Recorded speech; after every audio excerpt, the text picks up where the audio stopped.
future and life. Let this light that's within me shine to the whole world, whole world. Light, let the dawn of a new day bring understanding and love. Oh, inside. Official Rich, I see you. Mezola, good evening. Inside, bringing hope and make you feel alright. Hello, good evening. I see you. Rainbow, the promise, the future and life. I hope we are good. Happy Let Monday the to you. light that's within me shine to the whole world, whole world. Light, let the dawn of a new day bring understanding and love.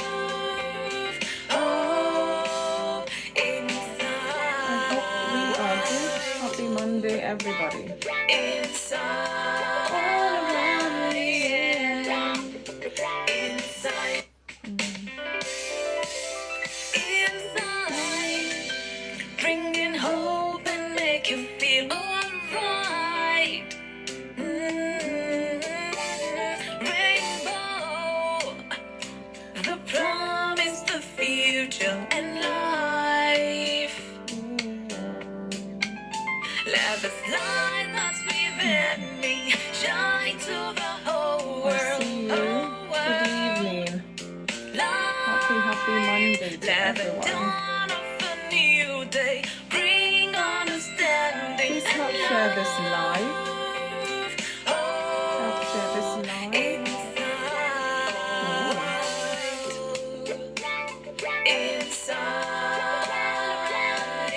Pata Juma, I think. I see you. Purity, I see you. Good evening.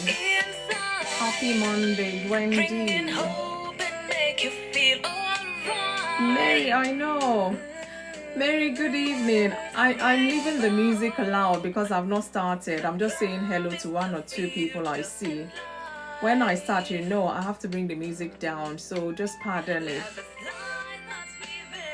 Yeah, it will be before I start, I always leave the music loud and just to kind of acknowledge people as they, stop by. I hope you're good. Happy Monday to you. Yeah, that's what I do. I see somebody there. Marianne, I see you. I hope you're good. Goal, I see you. I hope my talk is gonna help me or let me read all these comments today. Sometimes you just forget yourself, Skinny, I see you.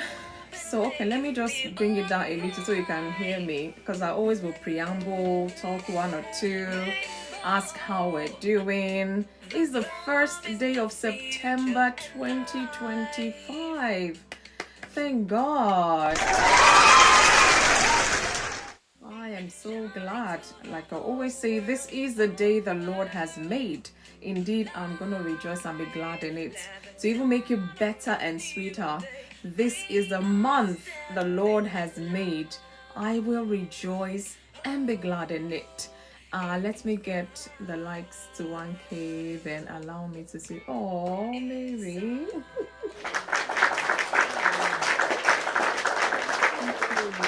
Purpose, good evening. I hope you're good as well. Happy September, everyone joining. I pray this month will bring in joy, peace, fulfillment in the name of Jesus. That's my prayer. Thank you, woman of purpose. Thank you for the heart to me. Please help share this live. Let's share. Have a couple of minutes and I'll go into my talk today. And in quite an interesting one. All of us were clamoring for a better world, a better system, better government, better this, better leaders, better. But we ourselves, because some of us are the leaders in the society, but are we being a good role model?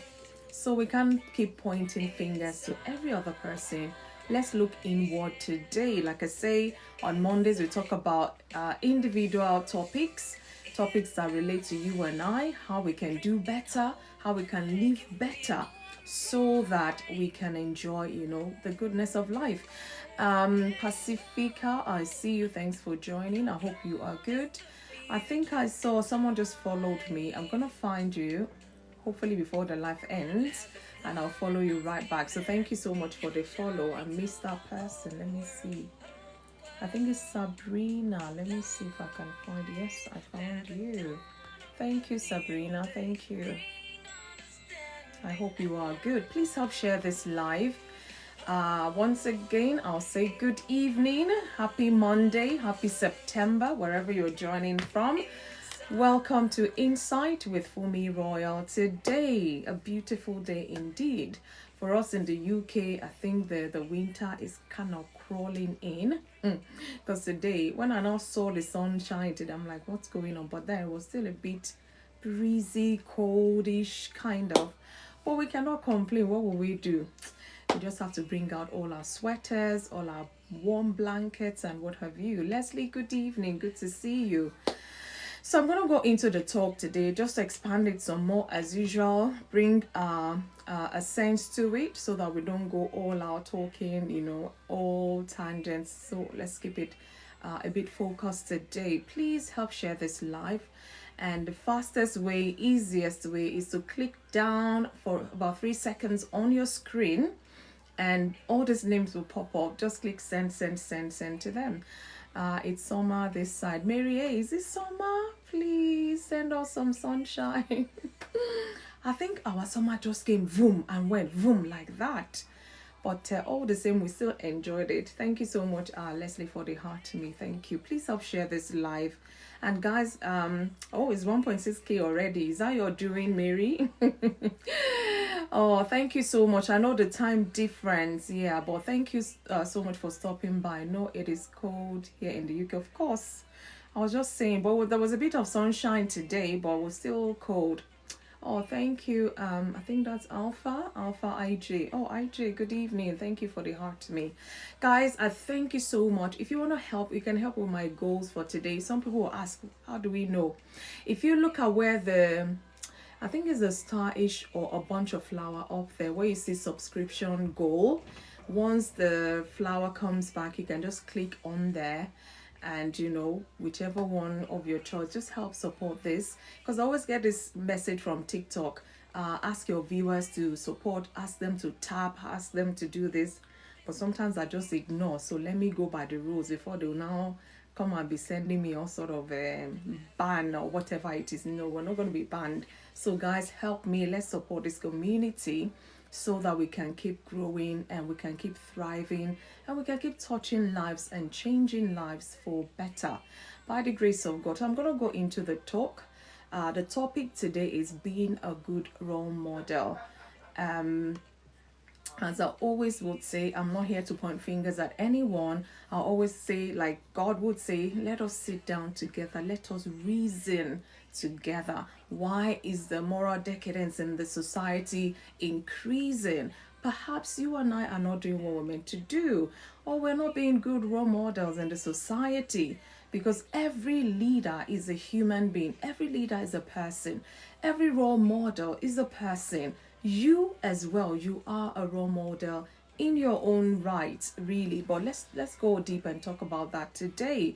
I want to live in a better world. I want to pass on good legacy to my children, to the next generation, really. But then when we shy away from talking about this, talking the truth, reasoning together on a positive side anyways, how then do we have a better society?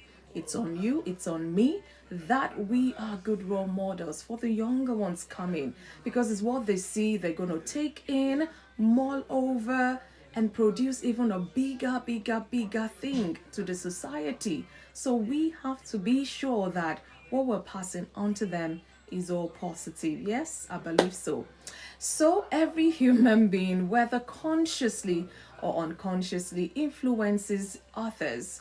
Whether you see it, whether you've been applauded, whether you've been awarded or not. somehow, whether consciously or unconsciously, we cannot influence other people around us in our world, in our communities. Could be our peers, could be our colleagues, could be the youth that surrounds us, and all of that. Mr. T, the Lord Jesus Christ said that we are the salt and light of the world. That is influence. Okay, I think there's some sort of discussion going on there. So I'm gonna read as much as I can. Hadassah, I see you. Good evening. Please help me find Debbie. Let her marry TikTok again so she can come and talk today. Don't worry, we're not talking about marriage talks today, so she has every right to be here today. So, as I was saying, our actions, words, our attitude often serves as guide to those watching us.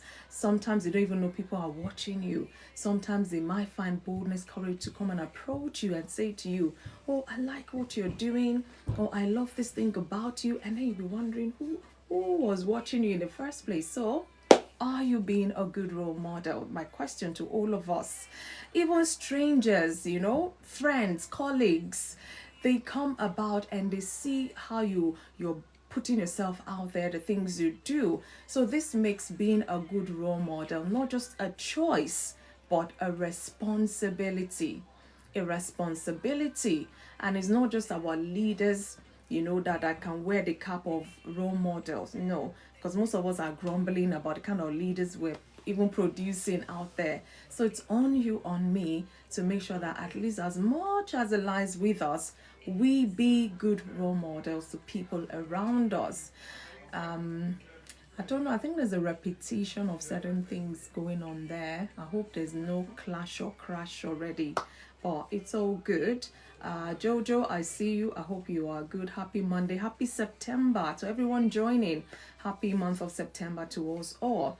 So to be a role model is to live life in such a way that your life inspires, your life teaches positively, mind you, and encourages others to follow the right path.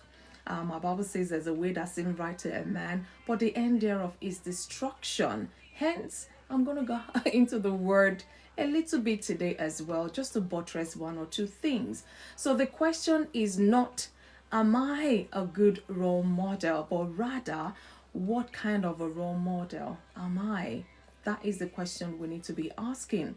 Like I said, some of us indirectly or directly, we are role models without even realizing it. But then what kind of a role model are you? Not are you even a role model to start with? Because sometimes you don't put yourself out as a role model, but you just find out that people for example, TikTok, people will follow you. Maybe you've posted one or two things and they relate with it. They come there. They always come there to like and share and repost and whatever it is you're putting out there. You could say that because, if nobody resonates with whatever you're putting out there, you just find out that it's just you by yourself doing you. So sometimes we have to look inward. What kind of a role model are we?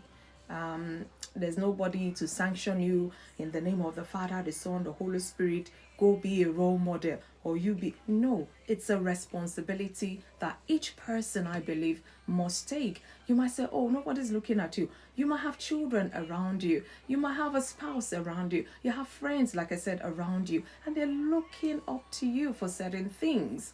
And sometimes even when you err a little, you find out that they find courage to come and say one or two, I don't mean it in a bad way, but I just felt this and that. And then you'll be wondering, how did they even get to know in the first place? People are watching, so be mindful. So I'm going to dive into the biblical foundation of role model. Like I always say, I refer to my Bible for a lot of things. 1 Corinthians 11:1 says, imitate me just as I also imitate Christ. And that is Paul's word. It shows that the best role model points others to Christ, not to themselves. It's just like preaching the good news. You're not going to say, give your life to FunmiRoyal, give your life to Woman of Purpose. No, you're pointing others to Christ. You're being a good role model. But in the process of you pointing people to Christ, people are looking at you. And then that's why we have to be careful what we're portraying. You're the type that is so keen to someone, manage your anger. Even Christ tempered justice with mercy. And somebody, as you're talking, just steps on you and you shouted, is something wrong with your head? And everybody tells like, is this not this person preaching about humility, gentility, and all of those things? Hello, Sister Fortism, I see you. So we need to be mindful. Thank you for the heart to me. It's amazing how life, things happen. So even being a role model means living in alignment with godly principles so that others can see Christ through you. That's an example. There's so many aspects which I'm not going to jump. I'm still going to go steady. Get your cup of tea, well, if it's cold where you are, or if it's ice cream or whatever it is, and just relax. I say relax. Somebody said that joking. Relax. When they are too much, giving them too much trouble. So yeah, relax and let's go into this talk. And like I always say, kind of self-reflect. You might not look at yourself as a role model, but how do people see you? What are you putting out there? Regardless, we have to be mindful of that. So living in alignment with good godly principles is I think a good direction to go. Children look up to their parents, younger believers look up to mature Christians, and sometimes even without you knowing that they're watching you, especially people of faith in your gatherings, you find that the young people may tend to take to you. They just want to gather around you, maybe your words of wisdom, or you like sharing life experiences or something, and they come and look up to you and they learn from you. And likewise, you have some people, not necessarily leaders. People don't want to associate with them.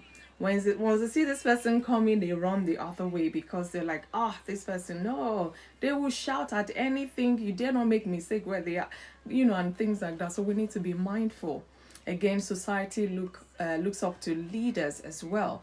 So whether we realize it or not, someone is always observing us. And that's just the truth. You'll be amazed.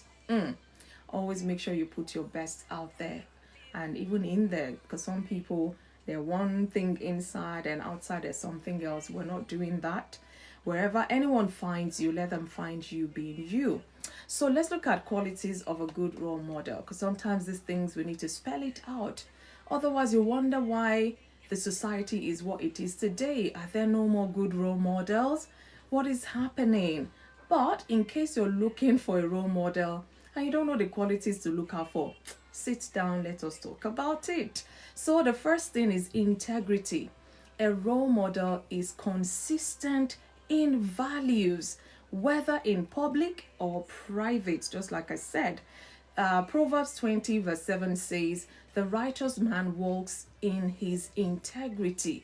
When you're walking at all times is with integrity. It says his children are blessed after him. So this thing is beyond you. Like I said, what are we passing to the next generation? Say, let your yes be yes, let your no be no. Thank you so much, sister, for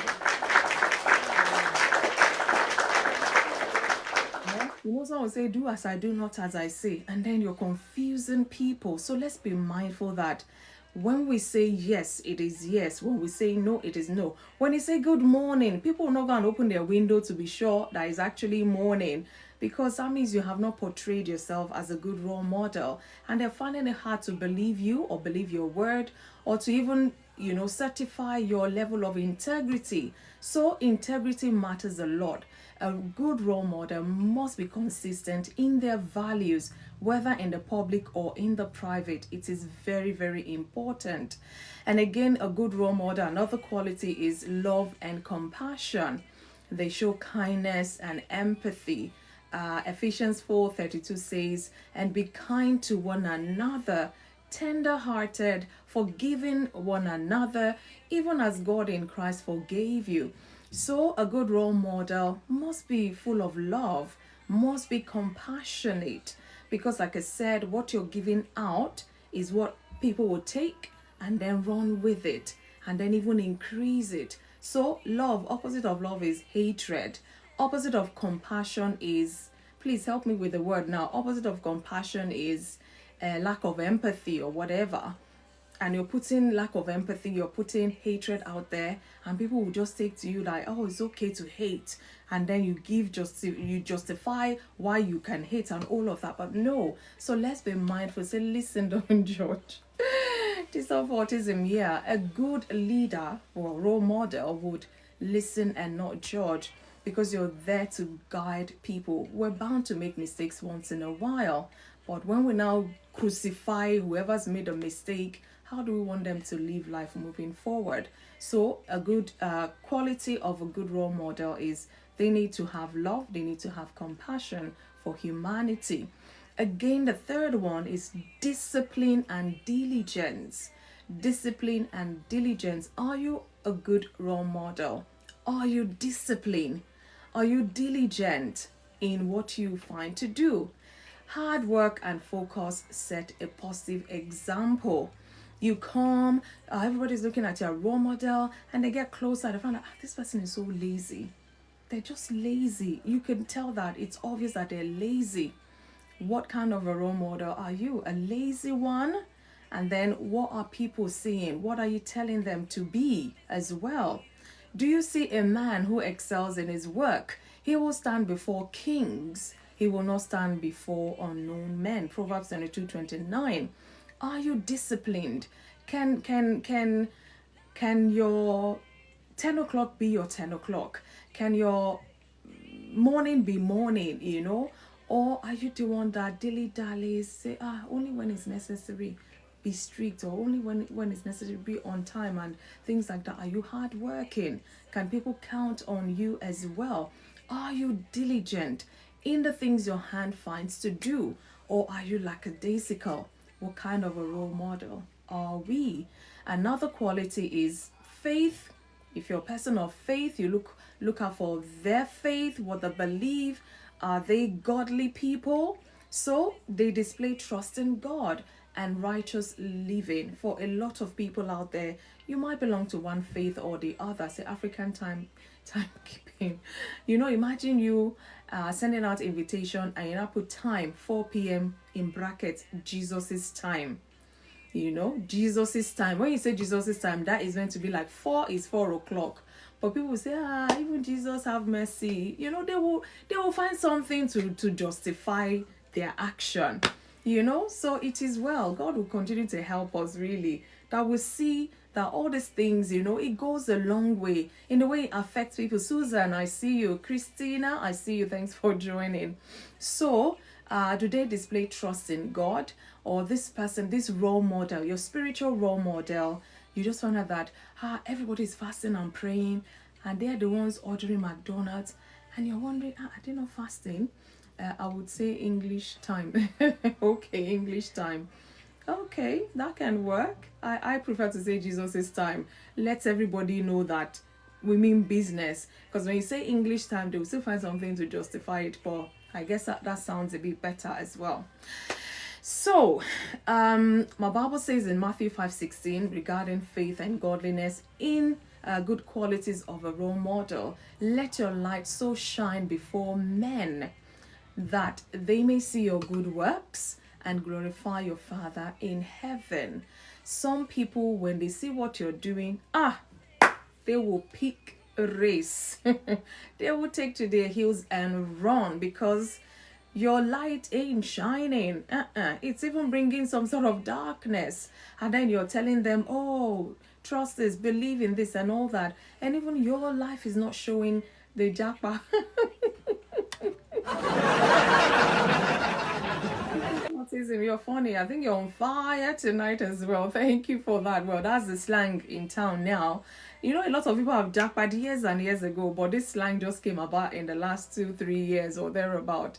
African time is self-care time. What do you mean self-care, Leslie? You'll come and explain later.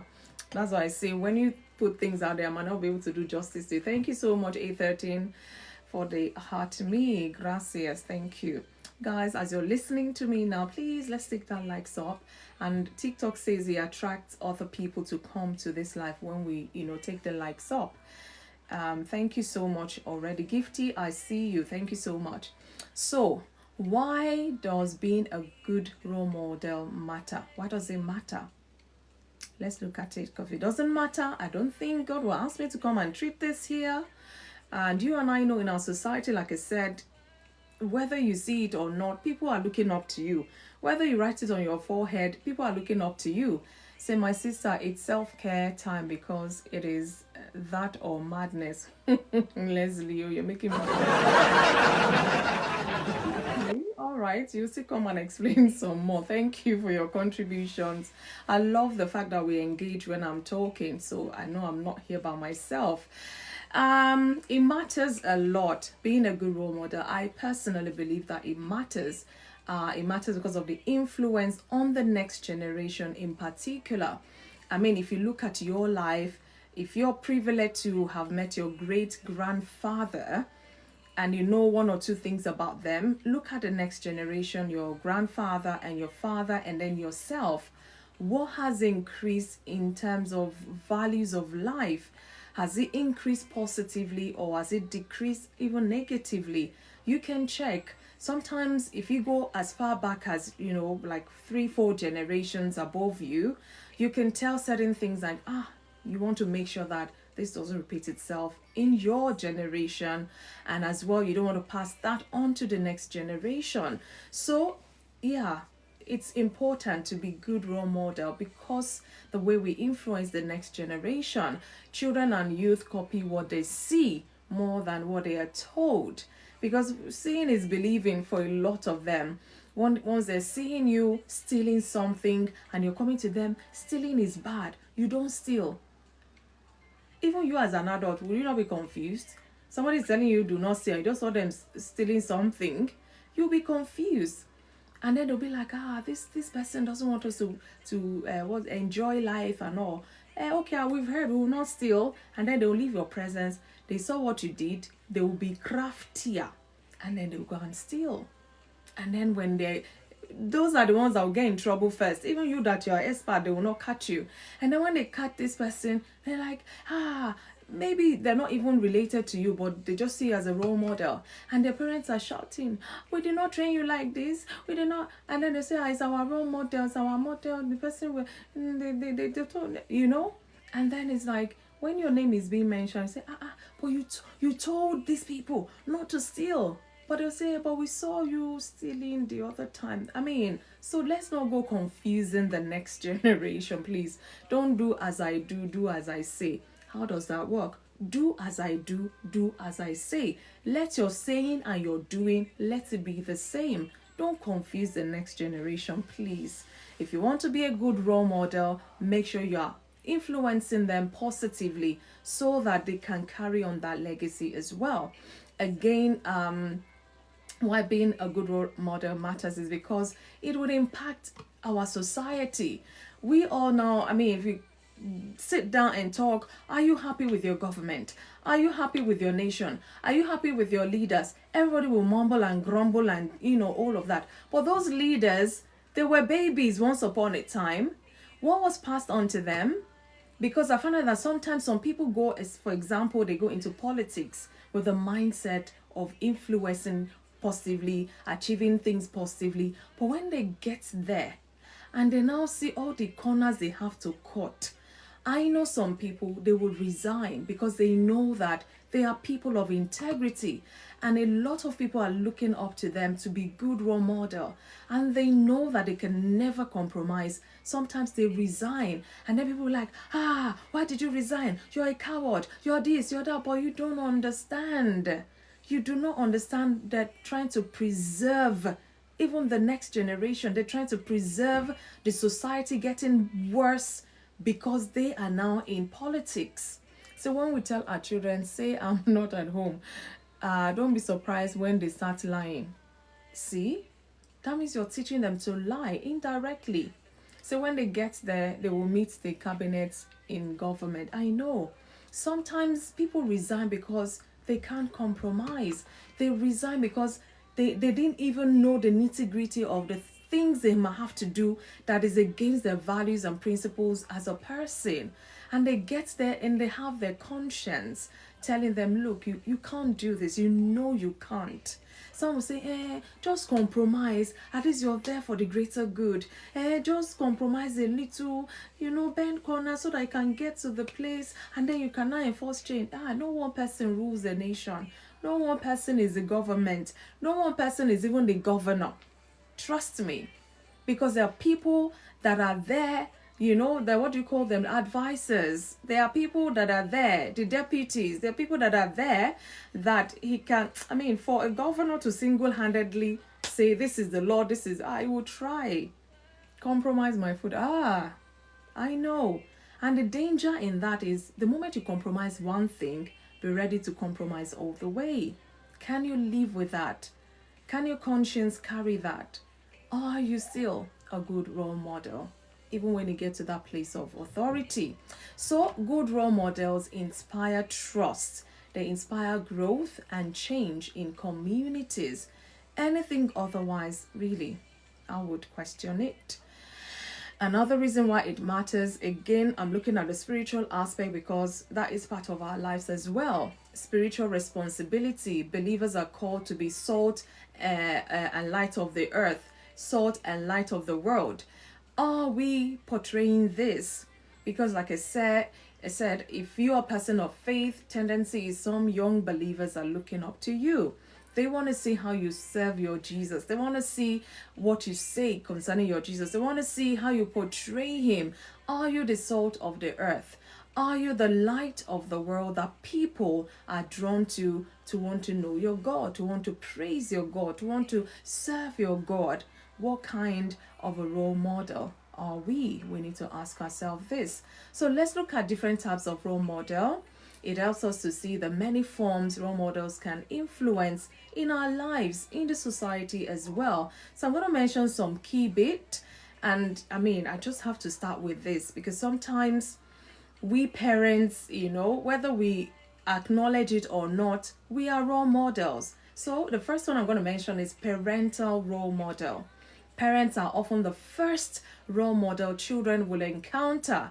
Before it even gets to uncles and aunties and all of those extended family, your home, this is where they are born into. This is who they're going to live most, the formative part of their lives, watching, gathering information, building character, having a mindset and all of this. So parents are often the first role model children would encounter, no matter what.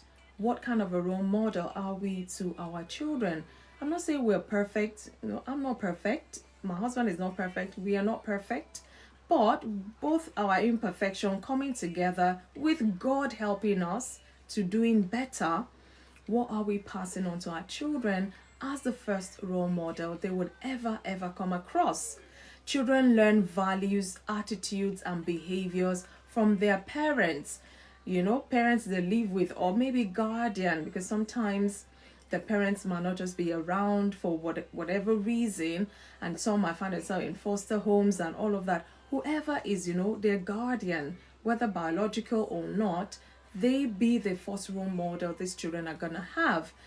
Proverbs 22:6, a popular verse says, train up a child in the way he should go, and when he is old, he will not depart from it. So what are you training them by? What examples are we showing these children? Are they examples that, what happened? There was a time, I think I was in a store, and this child, the way they will set stores, you find toys, groceries or whatever, those aisles. And I was just watching this child. The child was helping the parent to push the trolley. And then the mom was trying to avoid the toy section. And this child was pushing the trolley, wanted to go there pointing. And of course, I'm sure the parents, when they were coming for shopping, they didn't plan to buy no toy. But you know the way children are. And then this child was trying to push, and the mom was pushing the trolley. And I'm like, hey, this is serious. All of a sudden, this child just pushed the trolley away and just went to the toys aisle and started, taking the toys. And the mom's like, no, we're not coming to buy toys. No. And this child will not. I'm like, and you can feel the embarrassment for the parent. And I'm thinking, this boy did not just start this attitude here. What has this boy been doing at home that you just don't care? Like, oh, it's a child, let them be, don't do this, and you're not correcting certain things. Or maybe that's how they see you behave at home, and they're taking this. Sometimes you'll be amazed at what 3-year-olds will do, the tantrums they will throw, and you'll be wondering, or the things they will say. Some babies, they barely can speak, and they're using the F word, the B word. And you know that they heard these things from somewhere or from someone, and then they're listening, they're watching, and then they notice when you use the F word, the B word is when you're angry. And now this baby wants this toy, and you refuse the baby to have or the child to have the toy, and the child just go with the B word or the F word, and you're like, oh, keep quiet, nada. But it's unfortunate, but it's true. And then even me, I remember I just said that I would never use that F word. And I'm saying this with all sincerity. But there was a time, once upon a time, in one place I worked. I was moved to another department, and there is this lady there. Every sentence, I kid you not, F will start the sentence, F will end it.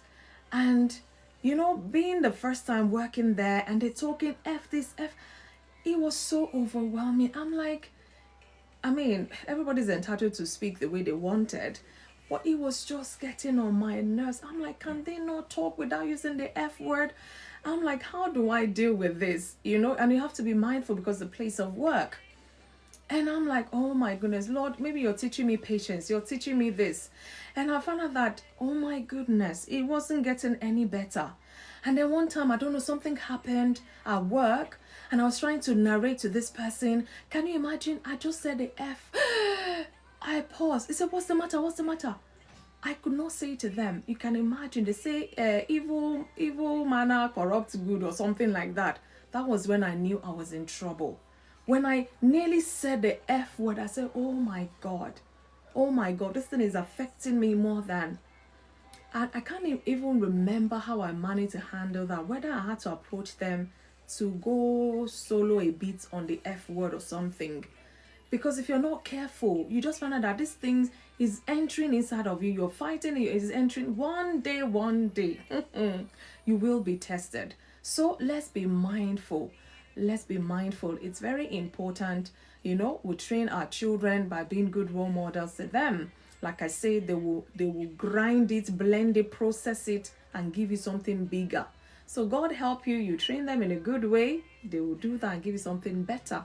And if you train them not in such a good way, you will meet what they will give to you. And then when they're now bringing out all of this negativity, will now shout and be talking, but not knowing that we have built that in them, and now they're just giving back to us what we've put in them. So let's be mindful. Again, another kind of role model we can have, I've mentioned this technically, is spiritual role model. Pastors, your church leader, and mature believers who guide others in their faith. Sometimes, and trust me, it's not how long. Some people would have been in the Lord or in Christ for donkey years, and then you even question, it's like they just got born again yesterday or something. So we need to be mindful that we're truly, truly broken. Let the Holy Spirit break you. Let him, the fruit of the Spirit. The first thing you look at, say, by their fruit you will know them. A good role model, by their fruit you will know them. So it's not easy to hide, I'm telling you, except you're not just too vigilant. You must have discernment of spirit.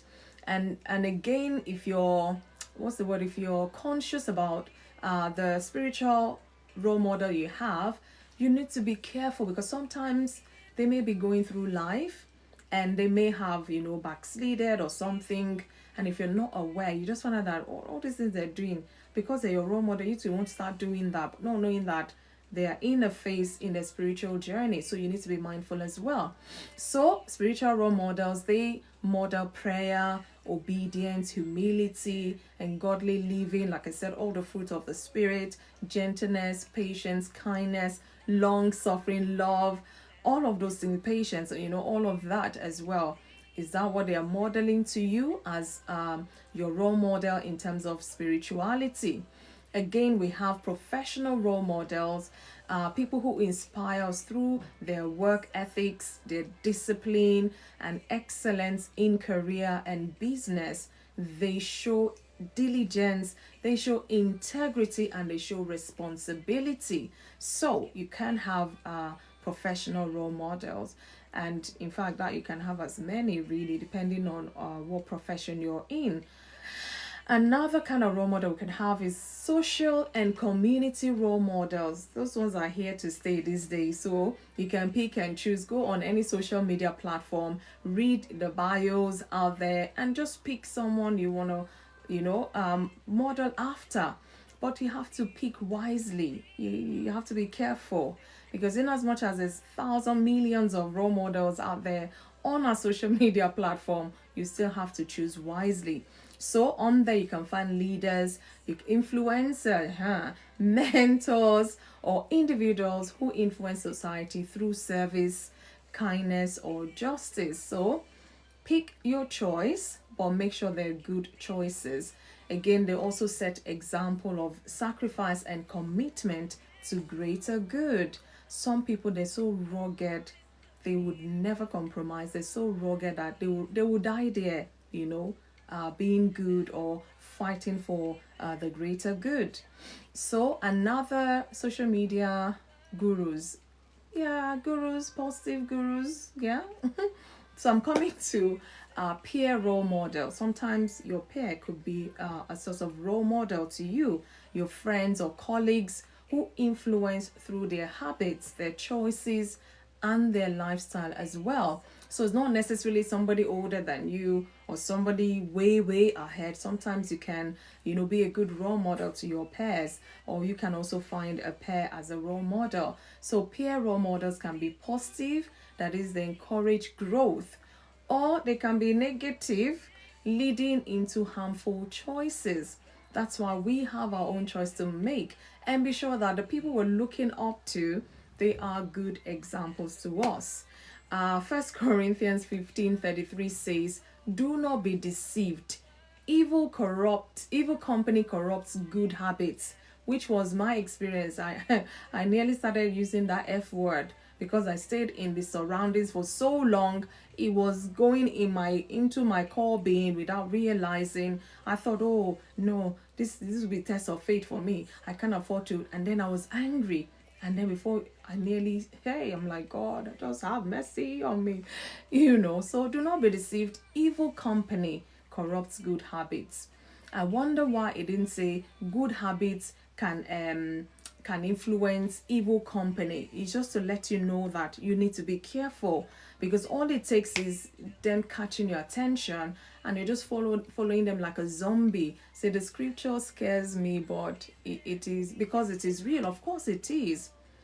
It's only a matter of time if you're not careful. It's so rare that you see the one good in the midst of evil company, that good, changing them. Except you must have been sent. Otherwise, you have to be careful you don't go in the evil company's route. Another one is the public figures, influencers, as you said, media role models, celebrities, athletes, or influencers admired for their talents. So I love sport, I love swimming. Therefore, I'll go looking for the best swimmer in the world, connect with them on social media, look at their activities, any nuggets they can give me, and it could be a celebrity. Some people just they desire to just be a celebrity, and they go watch their favorite celebrity, how they're living life. I don't say go and fake it till you make it. That's not what I'm talking about here. But you just like things about them, maybe the way they're organized, or the way they present themselves, or whatever it is that that draws your attention to this person.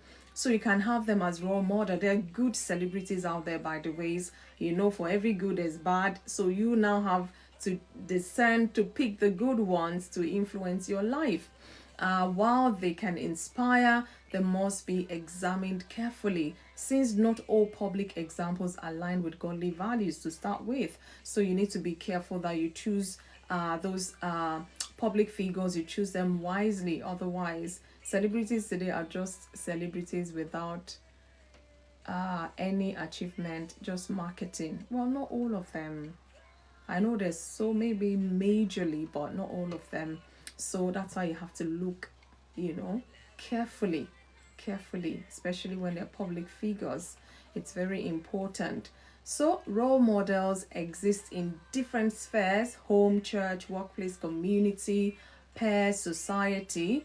But the ultimate role model, especially for we believers, is our Lord Jesus Christ, the perfect example of love, humility, obedience, patience, long suffering, all of those things. Hebrews 12:2 says, looking unto Jesus, the author and the finisher of our faith. Because the truth is, see, all these role models, yeah, sometimes they're human. A time might come that they might just change.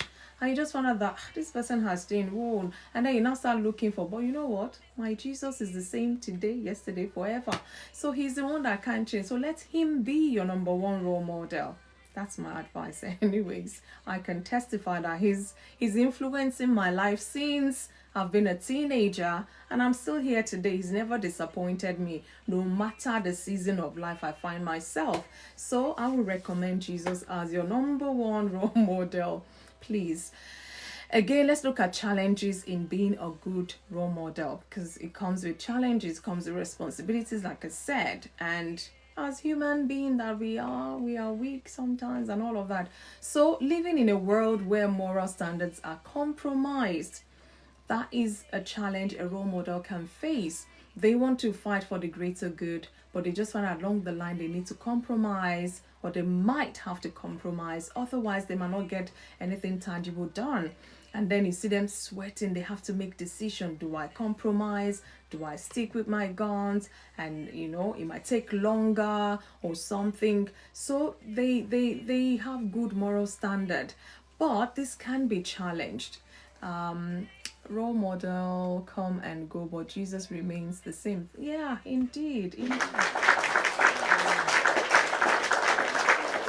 Another challenge to being a good role model is personal struggles and weaknesses, like I said, especially if you're a person of faith, or even in your profession. You find out this person you're looking up to, all of a sudden it could be maybe they are ill health or something, and they're not as enthusiastic as they used to be. They're just lackadaisical, and I'll be wondering, this person, they're not on fire, they're not their usual self and all of that. So they have their personal struggles that is not making them to live up to that expectation. Maybe it's a weakness or something they're just battling with. So this can be a challenge for anyone really to maintain that level of role modeling to other people. They have their struggles.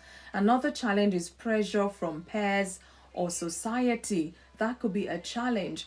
Everybody everybody's on their A game and all of that. Oh, you must attain this to get this, and before you trample on anyone, step on anyone just to be. But then that is a big challenge, because you're under pressure. You just want to be by all means, and you don't care who you hurt in the process. We talked about love and compassion. This time you just flung love out of the window, compassion waiting. No, you just fling the thing out, and that could be a challenge, just because you want to attain, or you want to keep that level. So we need to be careful. Yet again, with God's grace, we can overcome these challenges and live uprightly. We don't have to compromise. We don't have to bend low, so to say. Sometimes it's hard.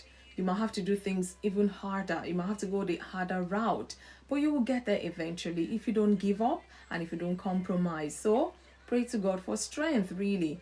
So let's look at 5 practical ways. I'm going to be rounding off shortly so that we can come and talk some more. I know it's a Monday, beginning of another, and some schools are resuming already, I know. So the earlier time we can finish tonight, the better for all of us. So I'll quickly round up so that we can open the box. Thank you, Bariton. Oh, good evening. Good evening. So let us look at practical ways to be a good role model. And like I said, remember we talked about the qualities. Now let's look at being practical now. Like I say, let's keep it simple and real, and let's talk about these things. Live authentically. is a practical way. Just live authentically. Let your actions match your words. Not do as I say or do as I don't do or whatever. No, don't confuse the next generation. Hey, sometimes they think we have all the time in the world to correct this, to do this. Let us live right now. So as they're seeing and they're hearing us, what they're seeing, what they're hearing tallies. Is not confusing them. It's a lot easier to imbibe that into their way of life. So please let us live authentically. It's very important. Again, another practical way is be humble and teachable. Even role models can learn. I don't know whether, I don't think anybody has given me that title yet, but I'm mindful. That's why I always use my own life example. Some of these topics I talk about, I share my own struggles. I'm not there yet, but I'm not where I used to be. So everybody's learning. And when I open the box to all of us, I really am eager to learn some more because I don't have all the answers. Like I said, between us, we would bring so many answers and everybody will pick the one that would make them be better and go learn to do that and do some more so we can enjoy our individual lives. Okay, so live authentically, be humble and teachable. Role models, they're not beyond teaching, so to say. Even Jesus had to go and learn. He was the Alpha and Omega. He still had to learn. As a child, he had to learn, sit in the synagogues, sit and listen to the word, contribute and all of that. So imagine him at that age 12 saying, don't you know who I am? I am the Alpha and the Omega, the beginning and the end. What are you talking about there? Don't you know that? No, he didn't do that. He didn't. He challenged them quite all right, but he did not lord himself over, on them. Again, practical way is stand firm in values because this thing is important. When you do this, the next generation, they're watching, like I said, and they see that, oh, you don't compromise under pressure. They see your struggles. Tayo, I see you. I hope you're good, Joyce. Thanks for joining. So when you stand firm, even in tears, you stand firm. This is a good thing to value, to pass on to the next generation, because those times will come for them as well, and you might not even be there to pat them on the back or to hold their hands or something. They would remember that this person did not crumble under pressure, and they will find strength in that. But imagine if they see you under pressure, hey, crumble, bam. Under pressure, crumble, bam. You're just weakening their immune system. I don't even know how to put it.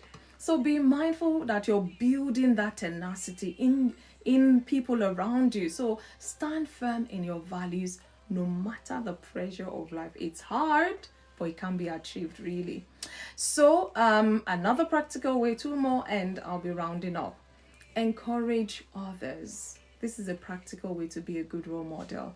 Uplift people, don't tear them down, especially when they're going through life's challenging times. How are you a role model? Even as a role model, you're going through challenging times. What do you say to people? Do you say, just give up? Just, what are you saying to them? How would they perceive you when you're having your moments, when you're having those challenges of life? Would they see you as someone who is strong? Would they see you as someone who can motivate still regardless? So encourage others. This is a practical way to be a good role model. Anyway, that's my take. And the last one I'm going to say, point people to God. Yet again, I'm back here. I cannot, run away from that. Another practical way is to point people to God. Be an example of faith. Be an example of hope. Be an example of love, just like the Father did us. Lekaid, I see you. Good evening. I hope you are good. Thanks for joining us here. Happy September to all of you just joining, by the ways. I wish us well in this new month. May it bring joy, laughter, peace, and peace of mind, really. Good health in Jesus' name, really. So I'm going to be concluding, and just to round up, I've said quite a bit. I'm sure I've put the ideas out there in us. A lot of us have been typing away, contributing. I want to hear us, really. At least you've heard my side of this talk today. So in conclusion, know that being a good role model is less about perfection, I've said this, and more about authenticity, consistency, and godliness, because I had to go there. People are watching, whether you see them or you don't see them. They are learning and even copying us, copying you. So let us choose to be good examples worth following. Whether you see people around you or not, someone somewhere out there is watching. So let us be good examples worth following. So when we live with integrity, compassion, and faith, our lives become a living testimony that inspires others to walk in the right path. Of course, they will make mistakes. Of course, they will come across, issues. And you might just be the inspiration they need to keep walking in the right path. To be like, this person, I've known them for years and years. They never compromise. They go through it, even in the dark times. They go through that path. And now they are grown, full of age, and they're going through this dark path. And everything is pointing to them. Compromise, it'll be easy. And they just remember how you inspire them to walk that right path as a role model. So let's be mindful how we inspire people. Are we good role models to people, to others, to our peers, professionally, and all the leads you can think of? It's hard, like I said. Some of us, we rise, stumble in the process, but we don't give up. We keep, striving to be better. We keep striving to keep up the good role modeling to people around us. And these things, sometimes you may have to back it up with a bit of prayer, because this flesh, they say, is weak. They say the flesh is weak, but the spirit is willing. So you might have to pray for strength, for grace, for God's guidance and all of that. And that's my prayer for us today, that Lord, help me to live a life that glorifies you first off, and that inspires other people. Father, give us all the grace to walk in integrity and walk in faith daily without compromising, no matter how hard. Lord, help us, strengthen us to be godly examples in our family, in our workplace, in the community, and let our life so shine your light that it will point others to Christ. It will point others to being good role models themselves. So that is my prayer for all of us, myself inclusive, in Jesus' name, amen. So do you think it is a good thing for a role model to compromise their values at any time? Do you think it's a good thing for a role model to compromise their values at any time? Thank you guys for listening. New day, bring understanding and love. Thank you, 813. Thank you.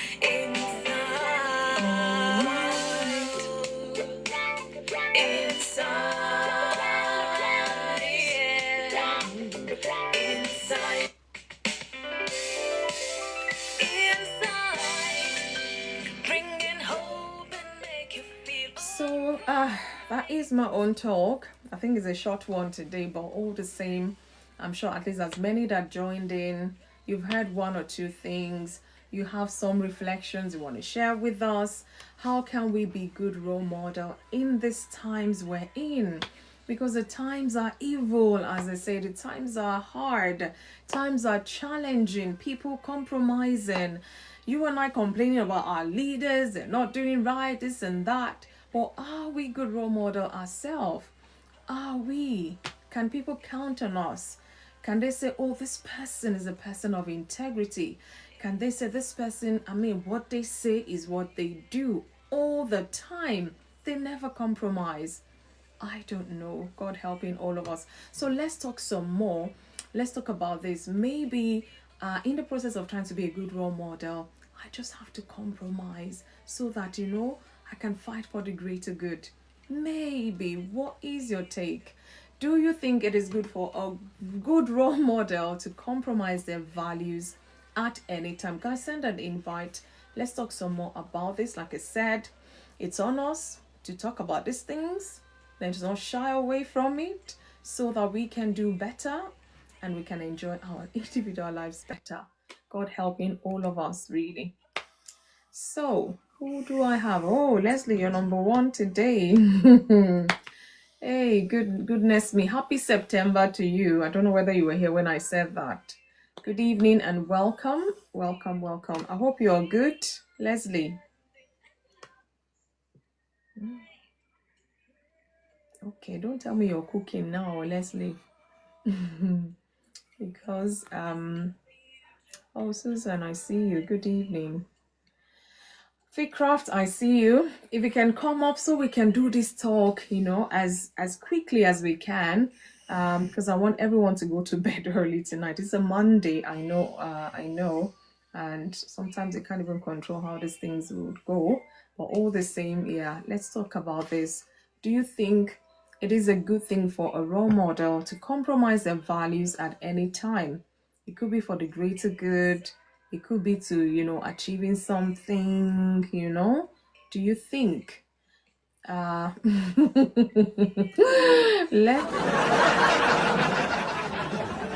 dinner prep. Okay, I get you. Okay, so I'm gonna come to Susan then.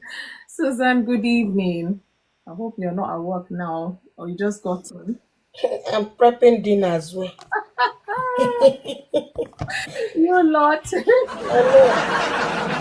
Hello, woman of purpose should start. Let me just finish making the food so Oh, I can sit down and concentrate. that means I'll be the one talking by myself at this No, rate. woman of purpose is there. She can. As What? soon as she finish, I'll be done. Mine is not gonna take long. Maybe she's prepping her food as well. Who knows? I'm cooking dinner. Wow.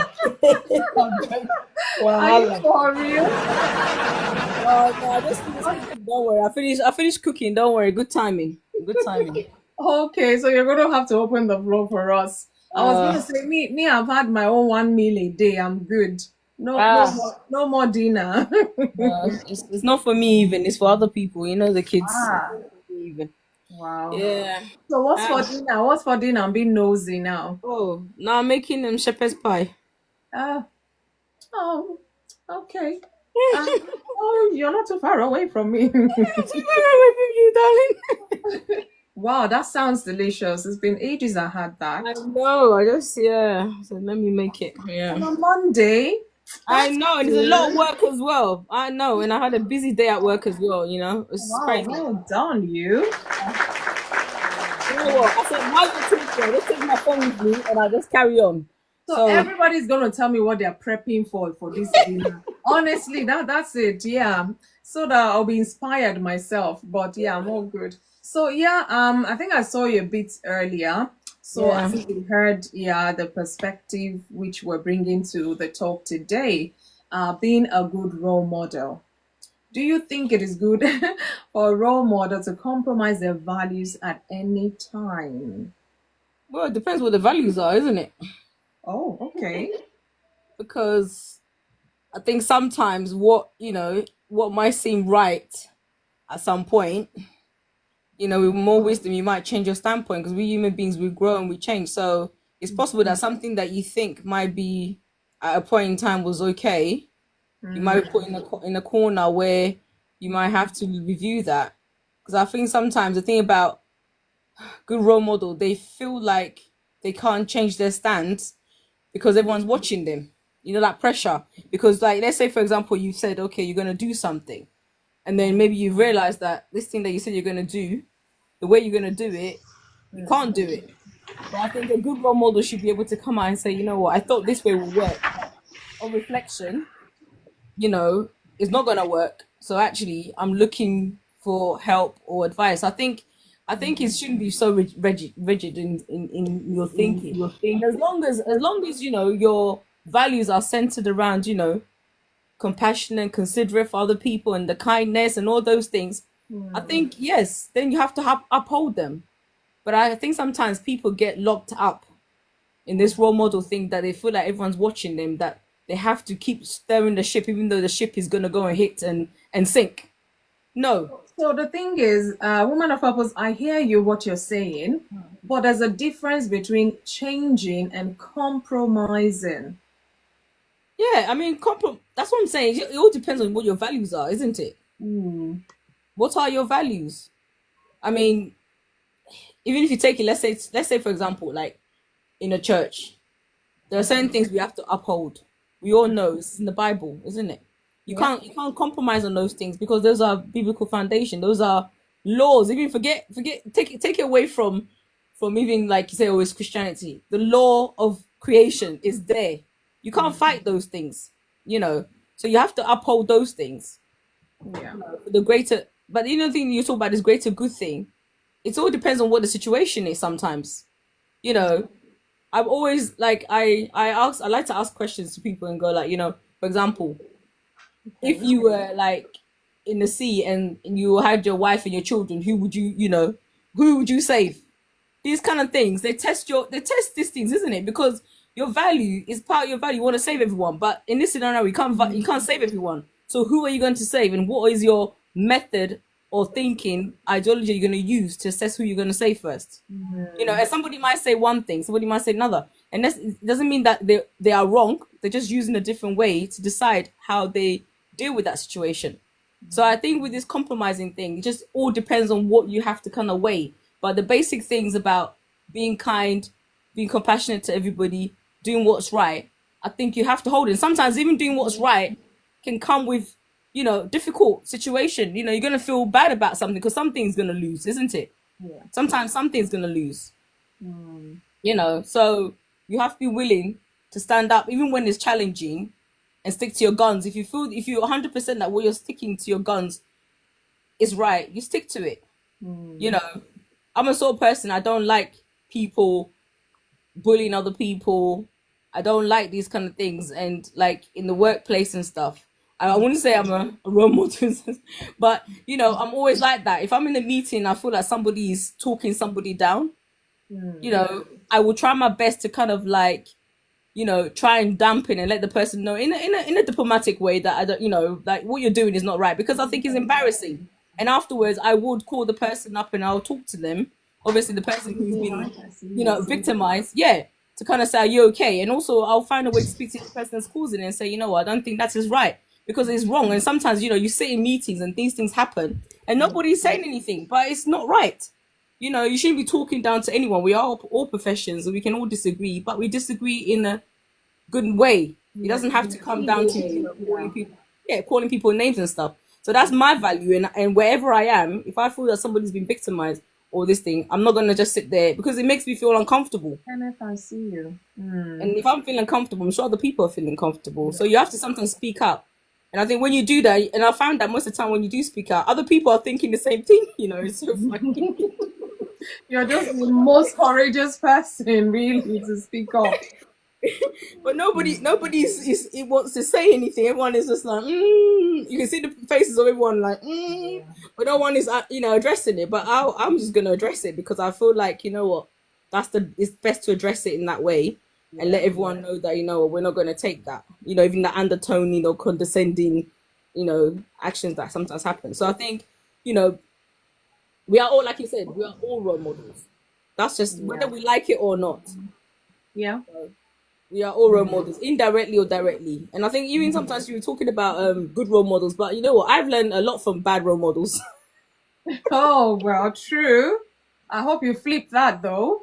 No, the reason why I'm saying I've learned a lot from bad role models is how not to be. You know, Okay, for so me, I was gonna say how maybe you not should to be. explain that Yes. so that we're on the same page. Okay. How Because not these to be. things, hey. No, how not to be. You know, for example, you know, when I think, yeah, as much as we can learn things from people who are good role models, we can also learn from people that are bad role models. Be like, you know what, if I ever was like in that position, I wouldn't want to do this because it doesn't look right, it doesn't sit with me. And actually that makes you more aware and more reflective, and actually can help you to be a better person because you're like, this thing is not a good way to be. You know, like you talked about, you know, screaming and shouting at people, you know, condescending to people, all those kind of things. It's not good. So sometimes you can learn from people that actually behave badly and take out the things that you don't want to be. You know, they can teach you about yourself. Or sometimes even when someone does something, the way it will catch your spirit. it kind of like triggers you, not triggering, you can actually learn from it and be like, ooh. Were you here when I shared my own pair model? They were not really my role model, but were you here when I shared the one using the F word? Yes, I heard that. Yes. Yeah, but that one is because you Great. know what, unconsciously you were Oh my God. absorbing it, Oh and you my. couldn't get away with it. So you had to, in a way, follow that. But it made you realize that that's something that made you uncomfortable. You're already aware that it made you uncomfortable, and I think when that reaction happened, when you said it, you yourself was like taking back. Oh, this is not what I want to do, and then you had to correct yourself. So I think sometimes people that do, behave in a way that triggers us can also be an opportunity for us to learn not to be that way and learn from it, stay away from it. And actually, sometimes somebody might behave a certain way and you might be doing it, but you don't even realize that you do it. But then when you see somebody else, it makes you then reflect and be like, oh, is that how I look like? Is that how? That's if you still have a conscience in there, to be honest with Yeah, you. you need to have a conscience in there. But I believe most of us do have conscience. I mean, especially if you're a child of God, how can you be walking around without being conscious of what you're doing? Unless you're not doing the right thing. So I feel definitely, yeah, you're gonna have to. You can learn from both scenarios. Yeah. Yeah. Okay. I don't know what else. Yeah, I mean, you said about the Bible, and I mean, for me, Jesus is my role model. My Amen. number one role model. As you were talking, I was even trying to think about role models, and I thought, you know what? To be honest with you, I don't, I don't follow human role models because I think as humans, we all have flaws. We're not perfect, No. and I think one thing I've learned is that when I used to be young and I had role models, I often didn't have the wisdom enough. Like when I then discovered that these people had weaknesses and I thought they were perfect human beings, it crushed me. But as I've gone older, I've realized that, you know what, we are all human, regardless, what our titles or our positions in life is. We make mistakes, we learn from it. We're all working our salvation, we're all working through life. And actually, it's okay. And I think as a good role model, that's one thing I would say is the quality about a good role model will be somebody who is just down to earth, understands their own weaknesses, doesn't pretend and be like, a hypocrite, says do this and do that, and then they don't even do in their own life. And those are the kind of people that I like to follow. The people that are real. I call them real. In the sense that, you know what? Earth, yeah. Yeah, they are real and they're honest. Like, my reverend, she's like that. She's so down to earth. She's, she'll just, she'll go on a pulpit and she'll talk about real things. Like, I struggle with this too. And you're like, yeah, me too. Yeah, I hear you. Know those people that sometimes we stand and be like, life is perfect. And you're thinking, are you living a different life that I'm living in? Because I'm sure, life has its challenges. And those are the kind of people for me, I feel are good role models because they are not shy to hide their weaknesses and their struggles, just as like all of us, and they're working through everything. And then you feel more comfortable to go to them for advice because you're like, this person understands. They're not gonna judge me. They don't have a higher expectation for me, that is unachievable because even they can't live up to that expectations yet. They pretend like it is. So I was thinking about role models, and I would say something like, I think one thing I've got from my dad is like my dad was always hardworking, like, and my mum is always believes like if you're gonna do something, you might as well put in the work. It's no point. I think those two things I've definitely taken it into, like being hardworking, determined, and also, if I'm gonna do something, I have to ask myself. Like tonight, I was like literally like, Esther, do you think you can cook that food? You're tired, can you do it? I was like, yeah, I can do it. But if I knew I couldn't do it, I wouldn't even start. And that's just how I am. I've learned that things like, you put all in or you don't bother. And I think, those things are good quality. I'm sure there's so many other things they've taught me, but those are the two ones that I can think of. And I think it's even like, it's funny enough, even my kids, I can see that traits in them, and I'm thinking, whoosh. I'm like, oh, okay. And I think something you said as well, like our kids, they definitely, watch us. sometimes we think we say things or we do things, and we Or think you they don't hide, or you listen. hide things. Yeah, and we think they don't listen or they don't hear or they don't take it in. But honestly, one day they will just say something to you and you'll be like, oh, so you people been watching me like a hawk, yeah? So definitely, I think, the role model thing, we are all of it, and we need to be aware that people are, watching us, in the workplace, in the home, wherever we are. Even, sometimes your neighbors are watching you. They see how you go in and out of your house. If you're standing outside screaming and shouting, they never would have come and speak to you. I see you, Jojo. Yeah, I know. They don't even speak to you, but they're watching you. And imagine if something was to happen in your house and the police came, they will tell them the full story. I'm telling you, be wondering, are these people CNN? They'll They're be telling the watching full and story. mental recording of stuff. I'm telling you, they'll be Nah. telling them full story about you. Yes, she goes down this thing. Yes, I see the kids, and you be thinking, huh? But you never speak to me. How do you know what's going on? You So don't even say good morning to me, let alone know anything about me. exactly. Hey, So you don't know who's we have watching. yes, we have to be aware of these things, and I think once we're aware of it, it can help us to sometimes, check ourselves where we need to make amends. We can make amends, and when we're doing good, carry on. And I think another thing you said about appreciation. I think we don't do that enough, and that's something that I do. Whoever, like, even on Sunday at church, we're having a discussion, and I was just telling some of the ladies, I said, I appreciate you when you do this and that. They were all looking at me like, huh?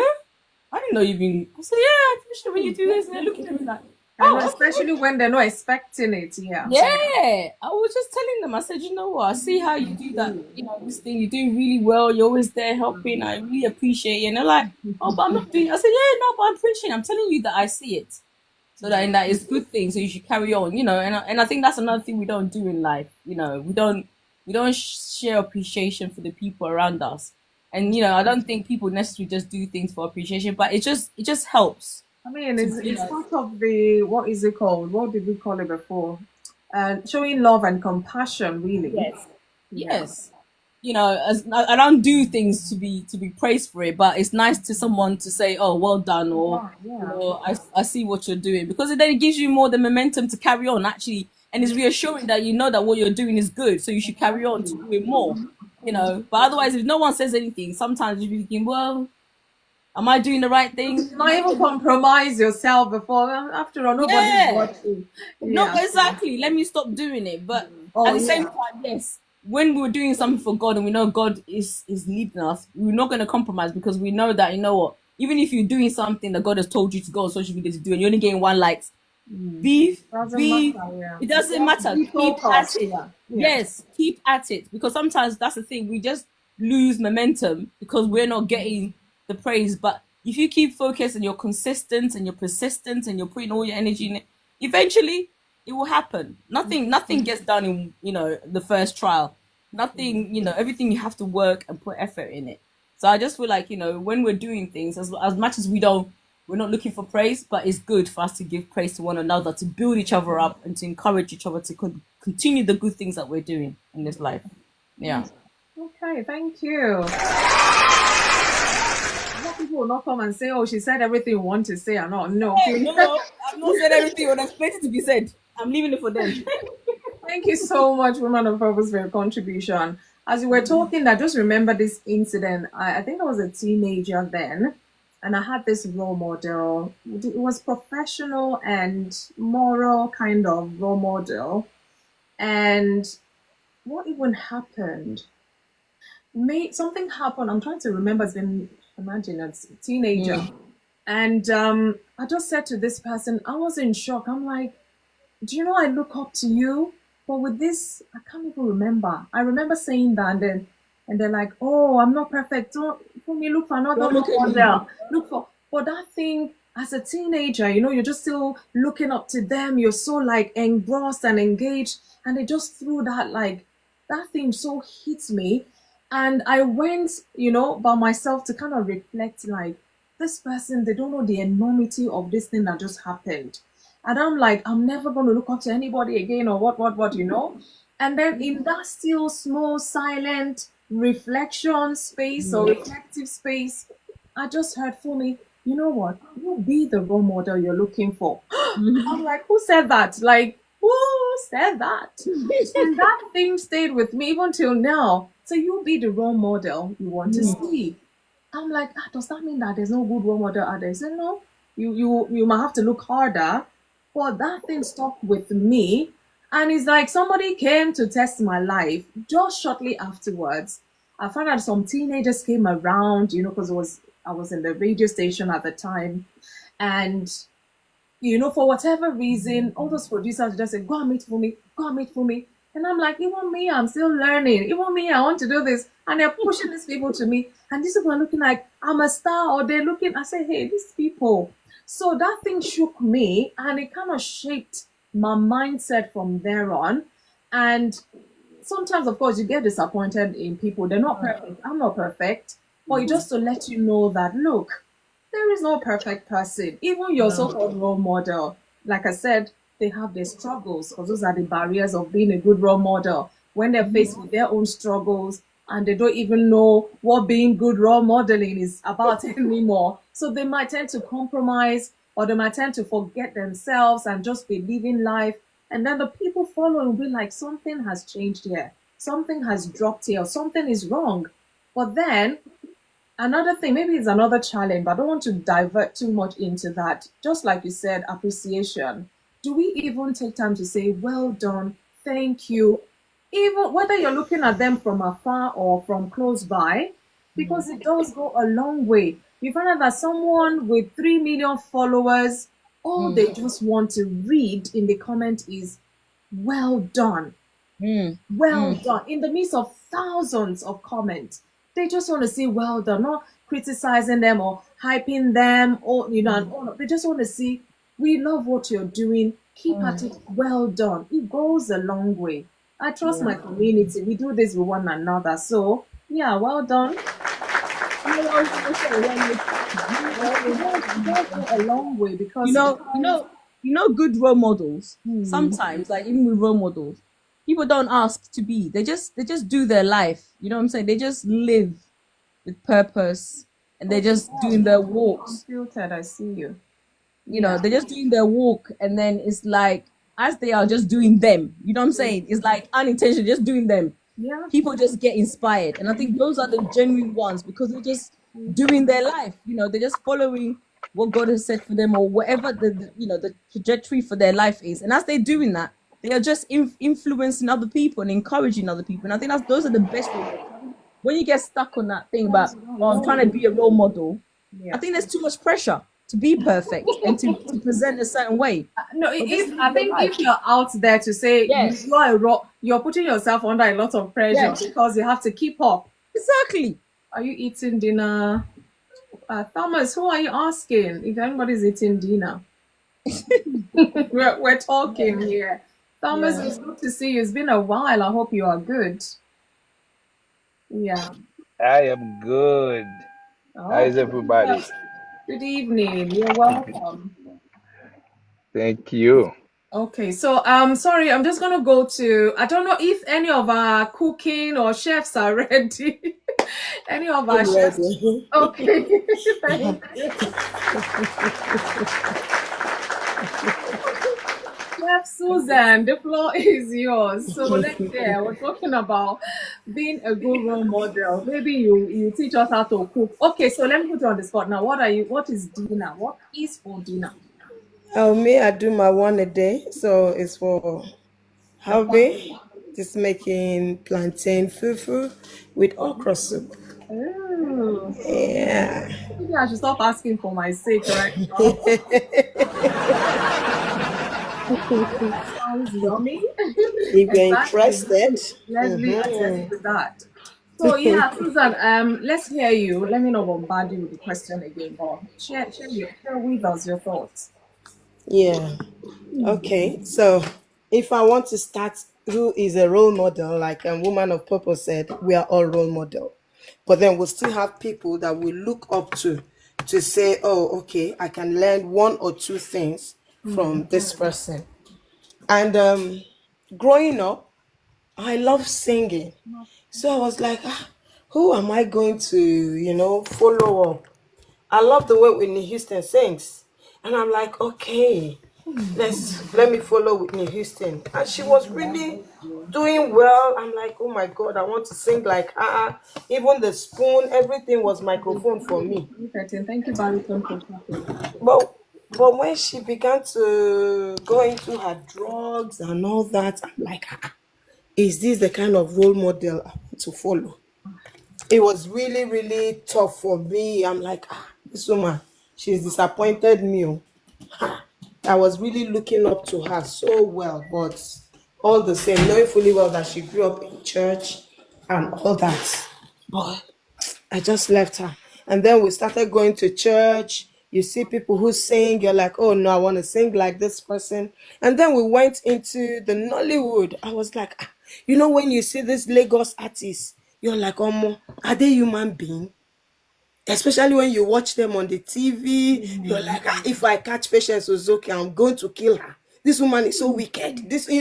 So one day I got to go into costuming, and we went to Enugu to do some movies. And I saw Ramsey Noah. He was, the way he was calling girls, I'm like, this guy, I thought you were decent. I left him. Me, I don't like light skin guys. So when I saw Emeka Ike, I say, hey, this guy, oh. And then the next minute before we went on set, he was under the bush smoking, Igbo and all that. I said, bros, what you did do there? He said, I ain't get to get high. I said, wow. Really? Is that what you guys do? I was so shocked. I'm like, so you need to get high to go on set? You not fit use your clear eye go on set? He said, you this Potako girl, you don't come again. I said, no, I just want to know whether na waiting on they do. He said, no, for me, that's what I do. So my expectation from him, just dropped. Because I was really looking up to him to like say, okay, I'm seeing the Lagos stars. Let them teach us how they do it. And it just dropped. Now, spiritually, I used to read this Benny Hinn, Good Morning, Holy Spirit, and all those things. And in my dream, I always see Catherine Coleman in my dream. I don't know this woman from Adam. So I had to ask my mom. I said, who be this woman where I'd always see for dream? She's old. She said, and she called her name in the dream, Catherine Coleman. And I remember the name. So I quickly asked my mom.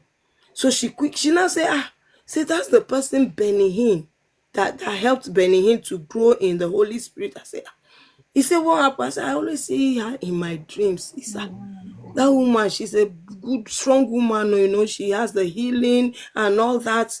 And I'm like, wow, okay.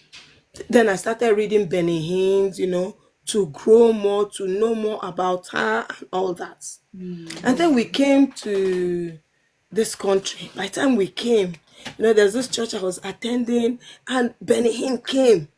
Hey, it was as if I've seen Jesus in person. I say, wow.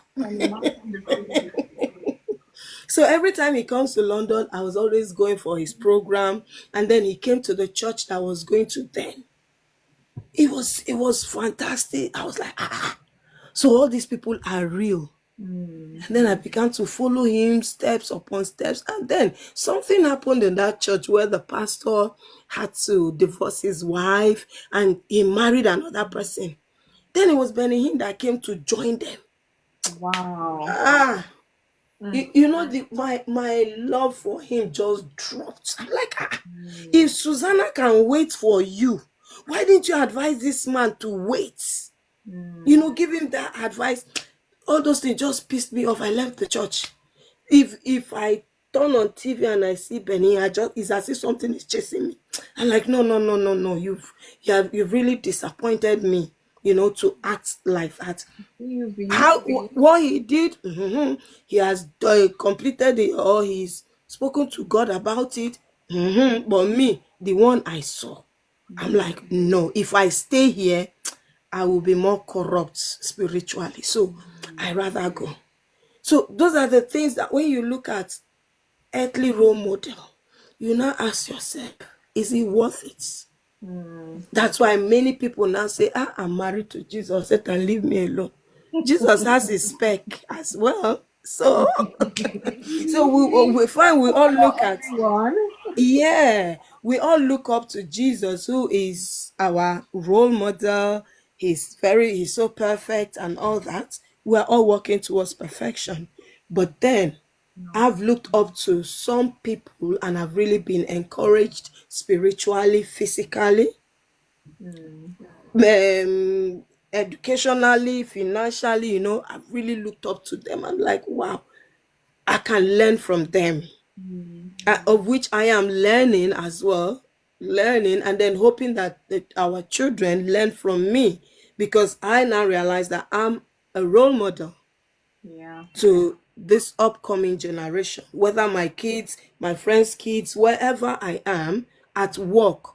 I tend to be I tend to be very professional at work, but sometimes I tend to deviate, because when you're too professional, it's not palatable. It's not good. So sometimes you need to add some fun to it. And I tell people, I say, I don't want to be this serious You have to be professional. flexible. No, I need to, balance it. No, And no, most times when I'm on duty, most of my patients, they laugh. They'll be laughing. They'll be, when next are you coming? When next are you coming?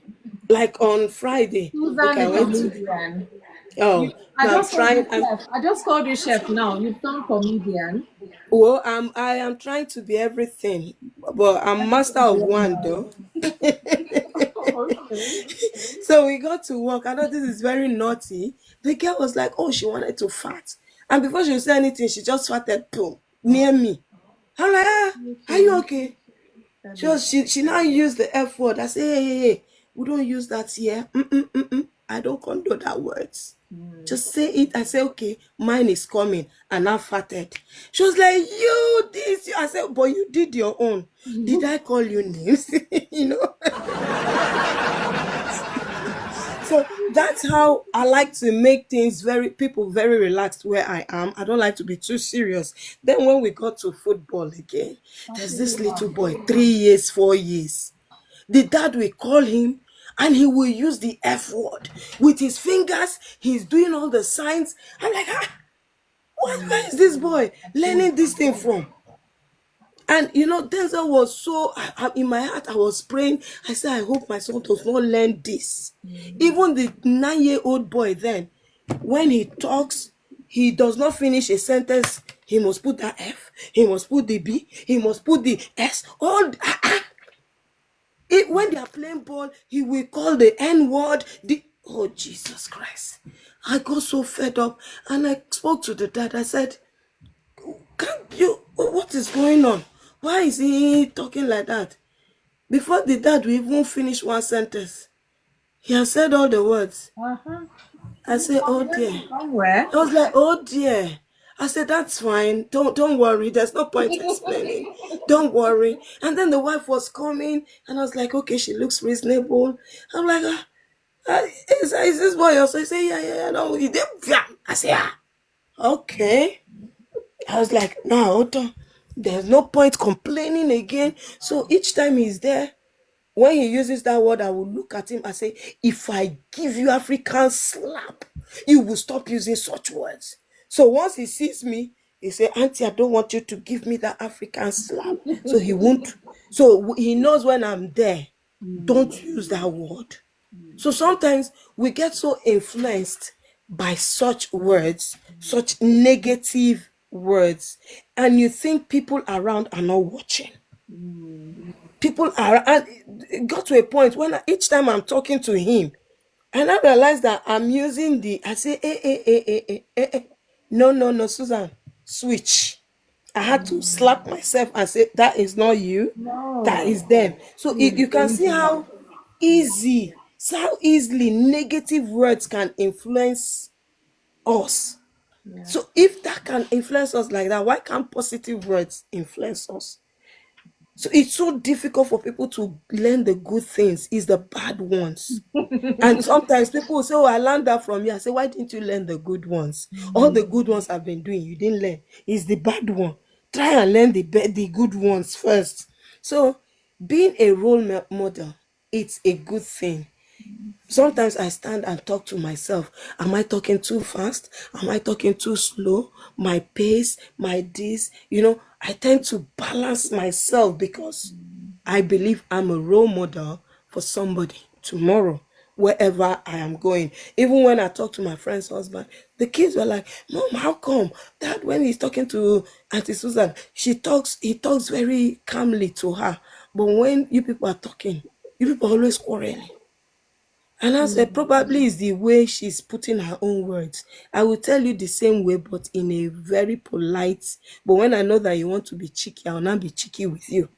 And we all come to an equilibrium, and get something. But I didn't know these kids were watching. And I had to talk to myself. I said, anything you're doing, people are watching. And these kids, they are not listening to what you're saying. It's what you're doing. There's this thing I saw on TikTok. I saw the old man walking with his stick. Then the little one behind him was doing the same thing. I'm like, yeah, I saw that too. I'm like, seriously? I They're said, "I see mimicking their this." grandparents. Yeah. And then this one, they call her, what's your name? Say, she just called the F word. He said, uh-oh. And the dad was laughing. I'm like, so these are the things they learn. They learn from each and every one of us. So that's why it's good. Anytime we go out, we pray for these kids because we don't know what they are learning outside. So by the time they come back, I always ask, so what did you learn? This outing that what have you learned?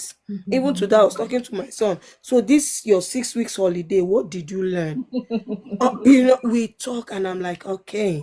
So being a good role model is good. But like Women of Purpose said, you can also learn from the bad ones and adjust yourself positively.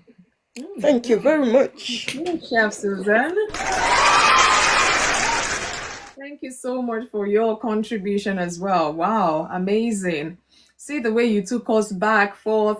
Like in journeys of life, you have different kind of role models you pick up from or you tend to look up to and all of that. So maybe it's safer that way instead of putting all our eggs in one basket. If that basket breaks, what happens to us? So God helping us, is good to look out for the good role models. And you have to be, that's why I said you need discernment of spirit. Because like I said, what if they're struggling and they start misbehaving? Does that mean you to start misbehaving along with them? So you need to be mindful and maybe not latch on 100% so that you can easily detach when you really need to. So it's always good to be careful. So thank you so much, Susan, for your contribution. I'm going to come to Leslie. Chef Leslie. Please unmute, let us hear you. Otherwise, you'll stay longer. I'm unmuted. Good evening. I actually was hoping you'd get somebody else. All of the above. Happy. Start with what you've just finished cooking first. I didn't really do the carrots, more prep, but it's pasta. Okay, pasta with? The children are having, I think, spinach and chicken. We are having. I thought you were going to say bolognese sauce. No. We're having pasta with. I don't know what she made. Something with pasta with ham and tagliatelle. I don't know. Anyways, pasta. Okay, well done, people. With spinach and chicken. Yeah. So that's what we're having now. Okay. This is our one day, by the way, because we've been so busy today. So the kids have had about this. We found out. We did.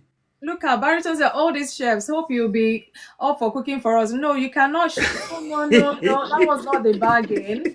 Be a good role model. Let your year be. By God's grace, Christmas. They can assist, but you will be the head chef. That one has been sealed, signed, delivered ages ago. So, yeah. So, Chef Leslie, Chef Susan will assist Chef Barrington. Well, to be honest, it's Chef Susan's food I want to eat more now. When she mentioned fufu and okra, that was it. It was game over. The food I'm looking at No, please go and eat your Nigerian pasta. food, I'll people don't pass it understand. on. I'll pass it on soon. We'll do a program where you come and eat live, eh? Don't worry. No problem. Oh, No, I receive it. I receive it. on insight. We'll get insight into the delicacy. Honestly, Insight life.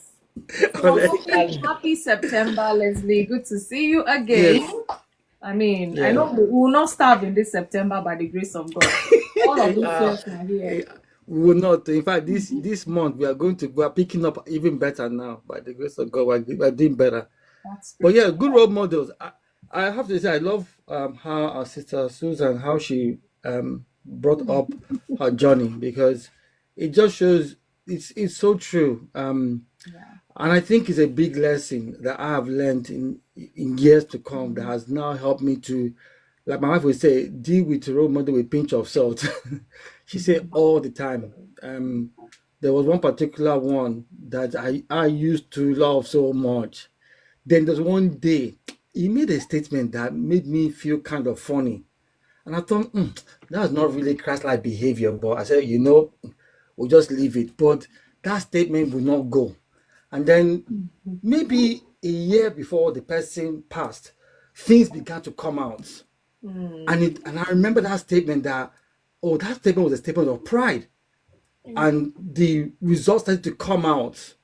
And it was really damaging, very damaging. And at first they were trying to hide and this thing, but later on, more evidence. And it got to the point where they never finished resolving everything before he passed. It was his child. I don't want to say what gender, but it was his child that now went to go and get investigators to go and do more investigation, and they found more, and this person had a big ministry, very big ministry, literally a global ministry. But yeah, so it's something that I've learned that we as people, especially as believers, we need to just deal with them knowing that they're human beings. And I thank God the Bible is perfect in that it has revealed that all of our great, very few finished like top. Thank God for His grace, but very few. So it just gives us that we need to always remember they are human. Yes, we can learn from them, receive what we need to receive, but don't put them on a pedestal. They're not God. They are human. God has given everybody different gifts, abilities, talents, skills, but don't put anybody on a pedestal. I remember I used to work I remember my first job in investment banking. I worked for a big company and it was going well, but then there was a meeting they brought me into, and I started listening to things they were saying. I'm thinking, these people, they are handling money worth billions, and they're talking about certain things. And I'm thinking, the example I always use is, it's like they use 10 million to go and collect 1 million from somebody's hand. They use 10 million pounds to go and collect 1 million pounds for somebody's hand. And I was like, this is not going to last. Long story short, I was about to broker a deal with one of them there, and the manager I had at the time, I don't know, I think it's just jealous at embassy. He didn't want me, so he moved me to another department. Within about 3-4 years, when the credit crunch, like this was like 5-6 years later, the credit crunch happened, and this financial investment house, they went under. And I was not surprised. And people were like, how could they go? And I said, hey, you're not on the inside. We were on the inside. We knew it was going to happen. It was a matter of time. Just like it took longer than you people saw, but we knew it was going to happen. And yet I remember a lot of the people that got me in there, I used to look up to them. And again, you learn what you need to learn, but they are just human beings. No one is perfect. God will use people, but remember it is still God, not them. And it's something that I feel that when we're looking at role models, even us now, as I'm older now, I realize that there are people who are not looking up to me, whether I like it or not. I give you an example. So this was before I went on holiday. Seems like, yeah.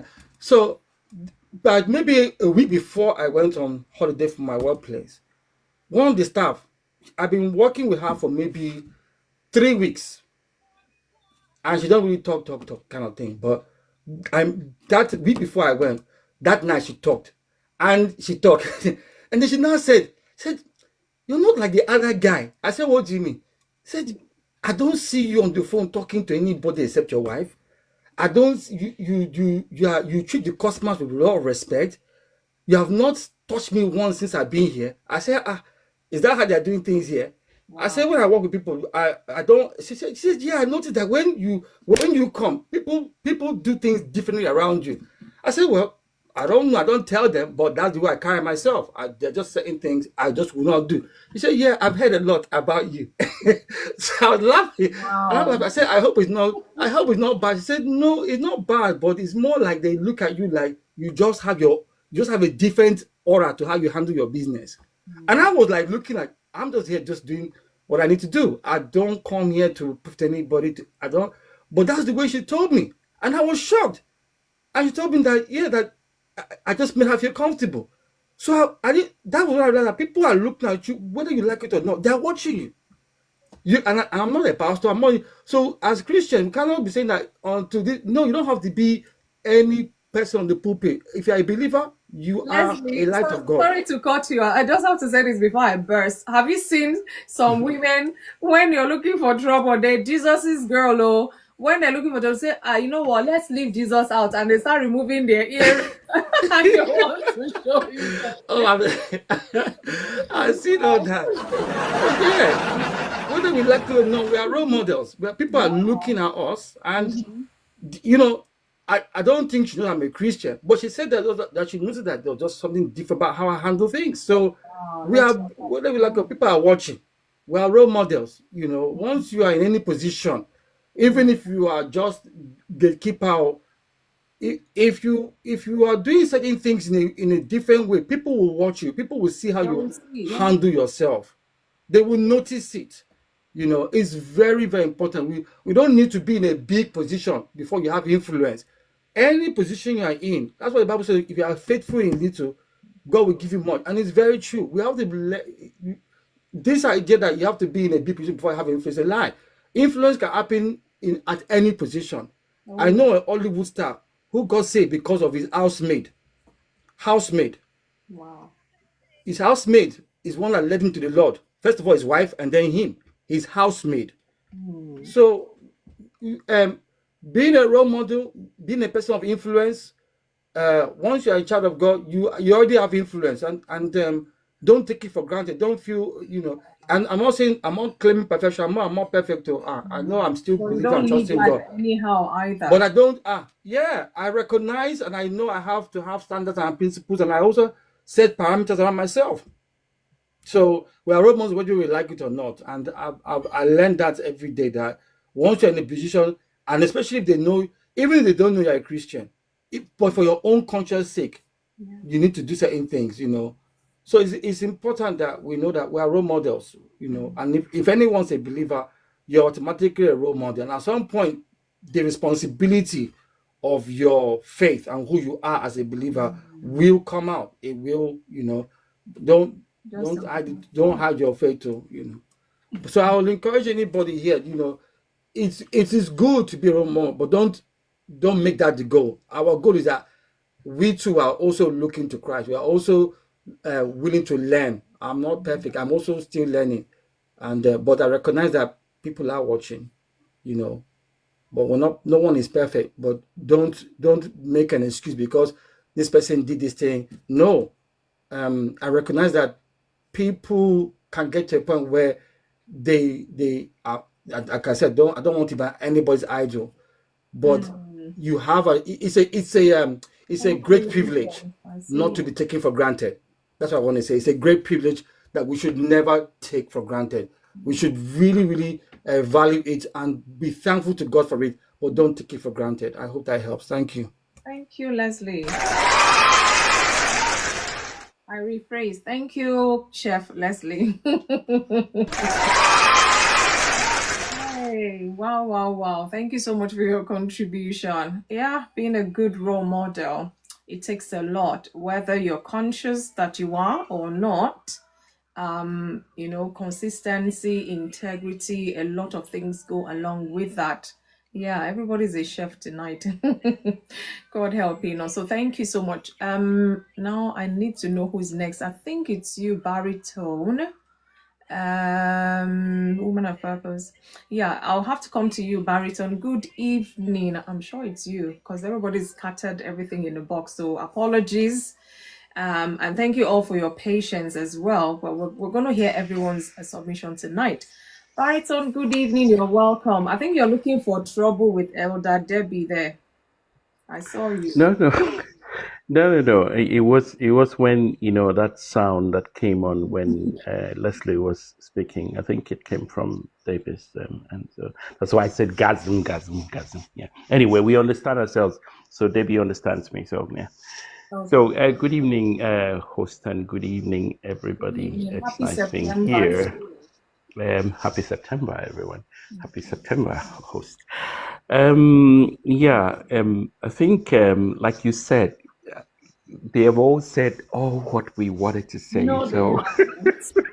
No, they haven't. especially, I mean, Woman of Purpose, she started it. So, it's when Susan was speaking, and then she said, we all role models, and it just reminded me of my little girl, when she was, I think, was she 2 or 3, and then she she had been overhearing her mom call me babe, and then she started calling me babe.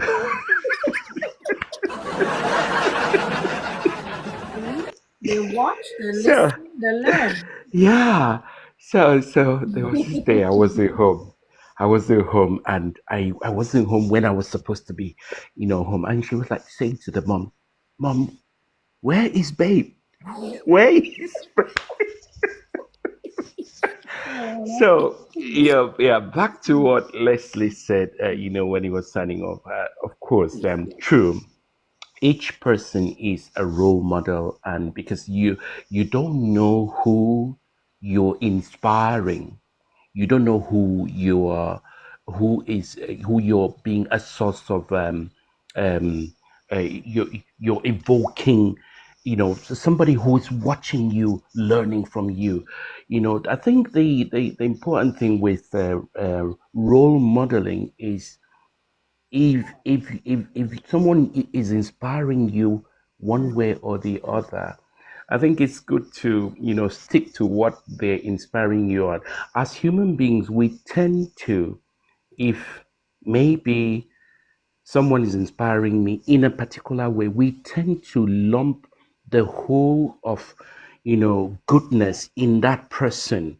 And we tend to see this person as being the perfect picture, the quintessential, thing in humanity. A And demigod, even. yeah, yeah. I mean, having what Susan had, experienced in mind, God, for, oh, this person, Billy, he had all that, So role models are also human beings. So back to the question, is it good for role models to Compromise to their um, values to and compromise their values?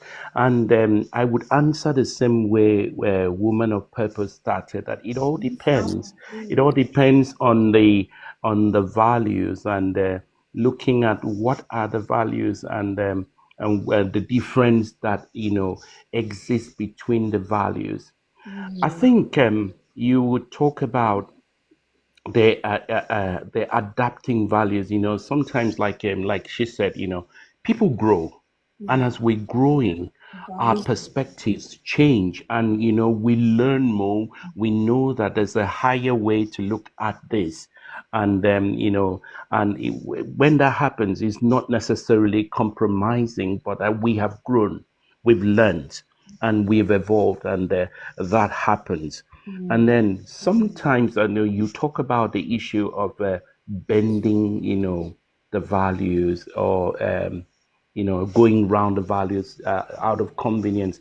The important thing here is that the role model is not doing that out of selfish interest, you know, not because they are hypocrites, not because they want to, avoid being criticized, not because they trying to gain maybe popularity, different, want to get more likes or get more follows, depending on the circumstance, you know, in as much as the reason for bending the values, is for a good reason.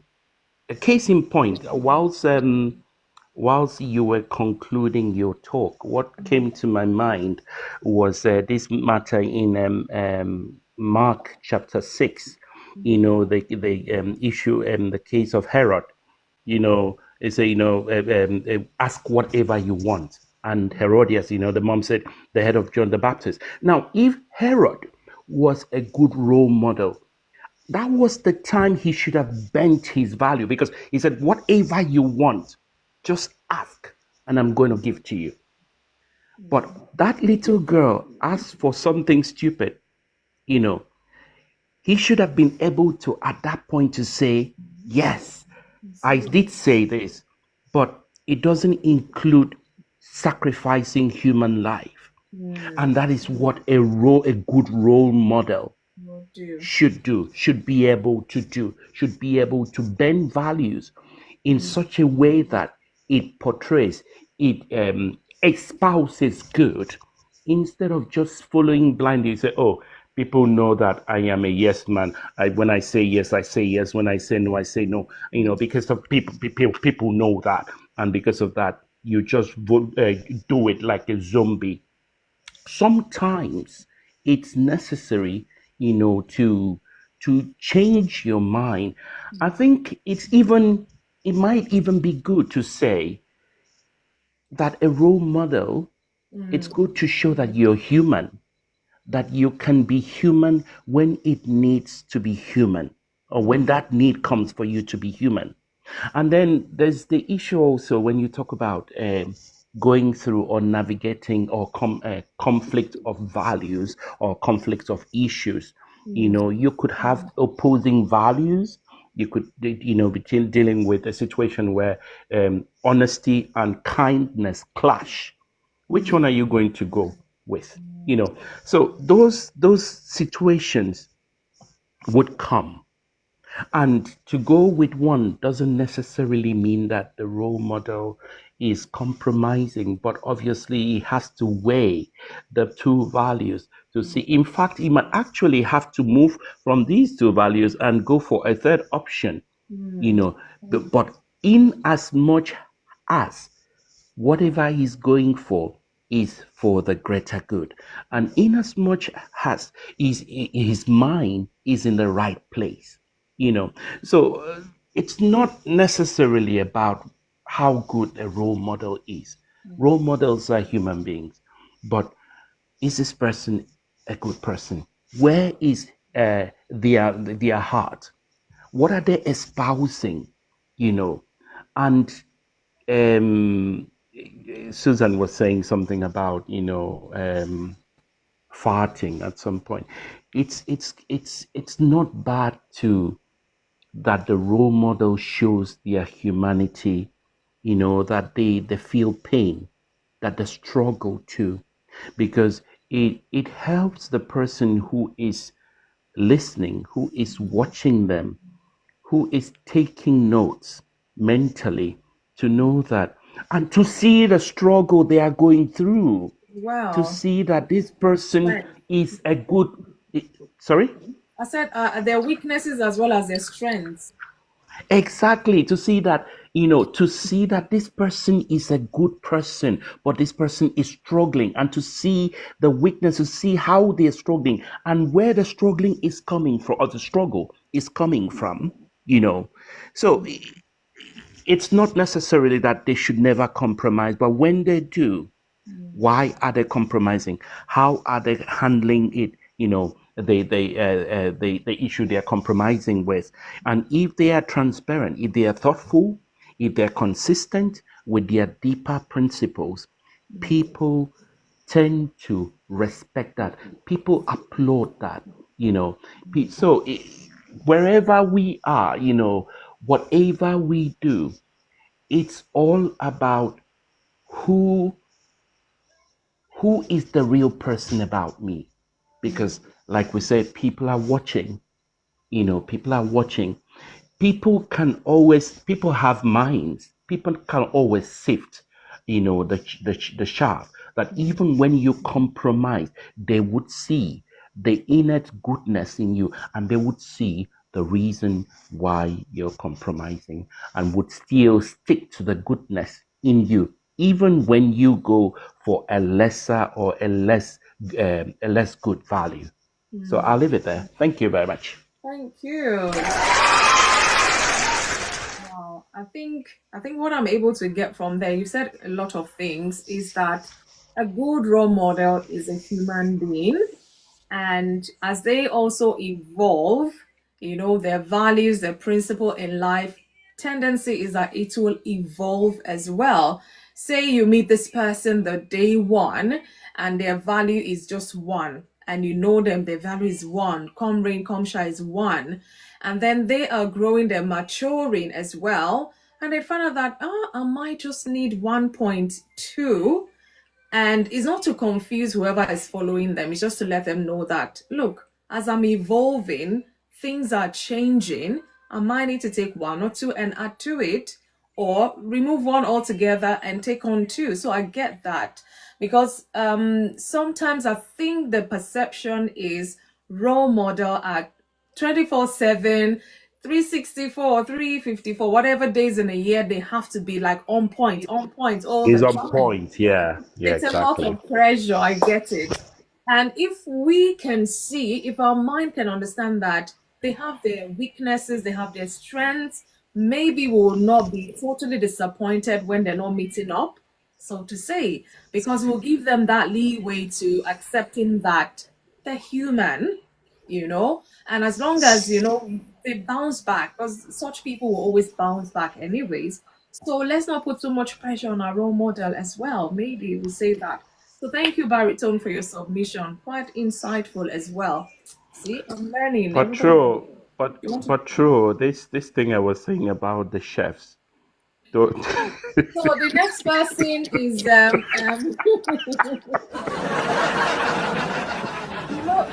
that's not even up for debate. Don't let them come for you. So you better don't even go into that conversation, because Debbie is here. She will give you the gasm, gong, gong, gong. Thank you so much for your contribution. Okay, Kenneth, I'm gonna have to come to you, and then I'll come to Debbie. Somebody dropped off there. I'm trying to remember. I think it's unfiltered. I think.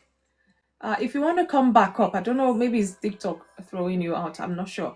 Kenneth, good evening. Happy Saturday. Happy Monday. I hope you are good.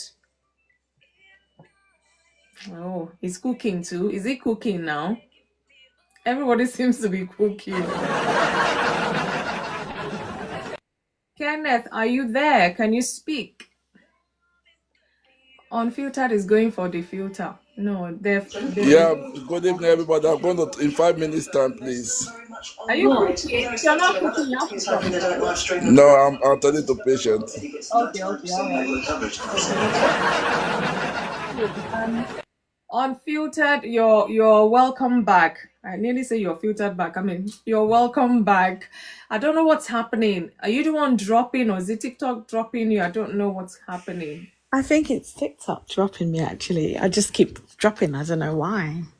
Okay, so if anyone is in the box, I know sometimes multitasking might be a bit tedious, but please keep tapping, because this is one of the things I hear when I go to other lives. If you're not active, sometimes they drop you. I don't know how true that is, but that's the only thing that came to mind just now. So please keep tapping, even if it's just at intervals, to show you're active whilst you're in the box. So at this, whilst we have you, before you get dropped again, please, let's hear your views. Good evening to you. Happy September as well. Good evening and happy September to you and everyone else that's here.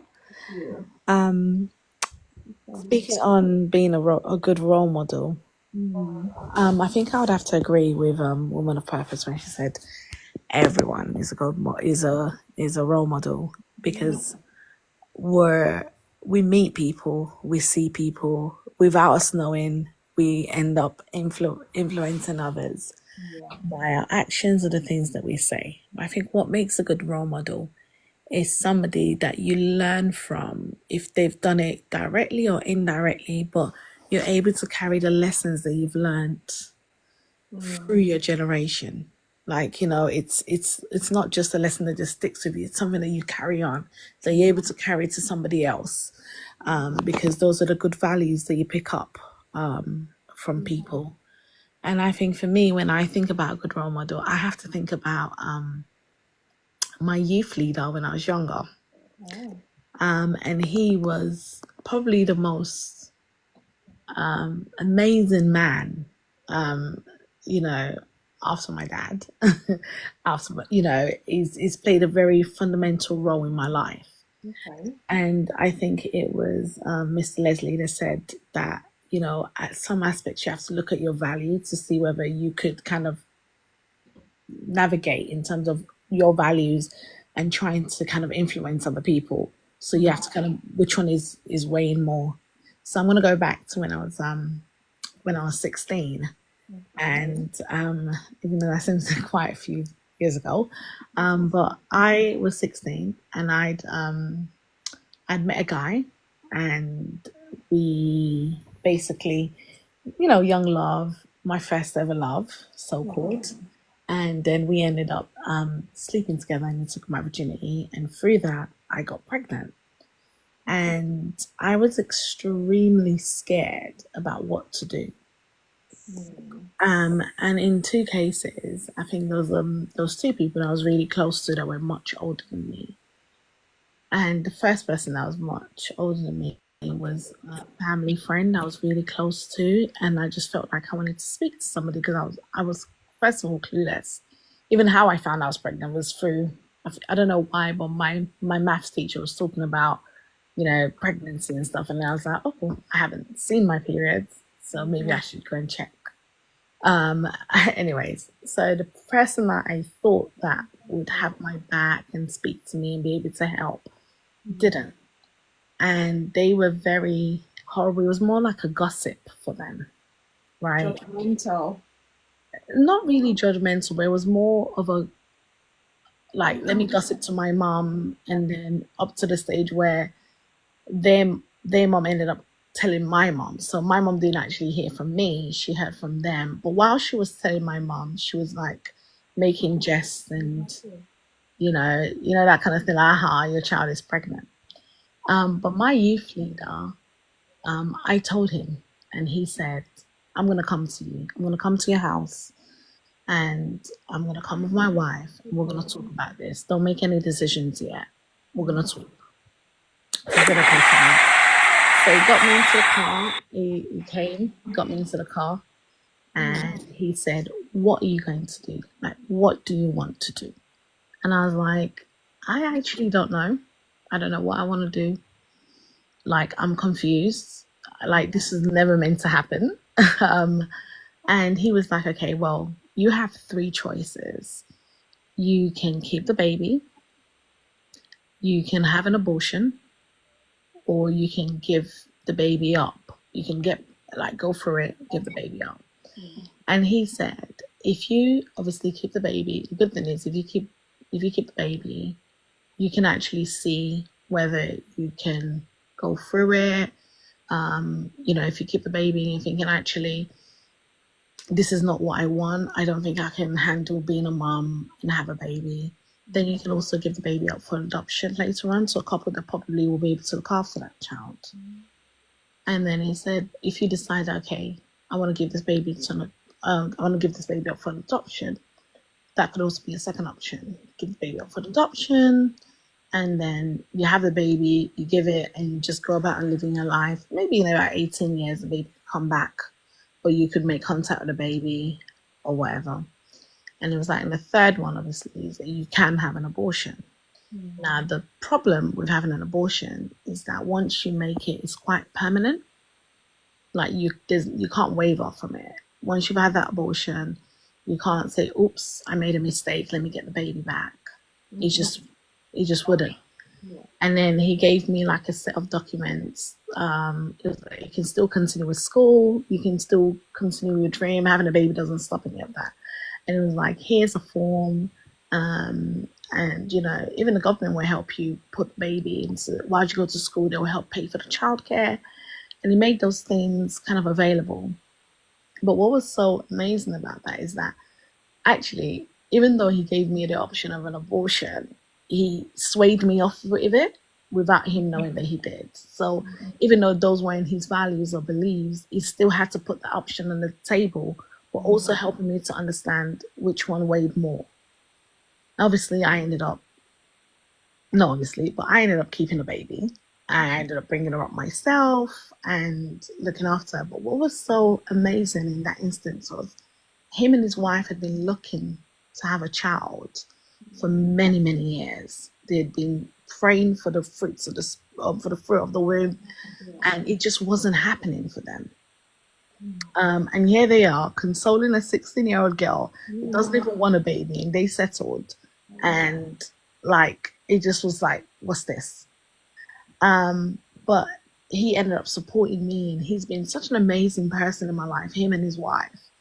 But that incident stuck with me, because if I had listened to the wrong person, I would have probably made a decision that I would have regretted through my life. So that experience with him made me feel like if I'm ever to meet somebody that's ever in need, I would always make sure that they know that I'm there for them. And he has stuck to his word. It means being a good role model means that you have integrity. So you say what you're going to do, because when you're put in a place where people see you as a role model, you have to be cautious about the things that you do, the things that you say, how you dress, how you approach situation. It's no longer about you. And sometimes in this life, we're so focused on what other people perceive us to be that we fall off the path that we're meant to be on. Yeah, true.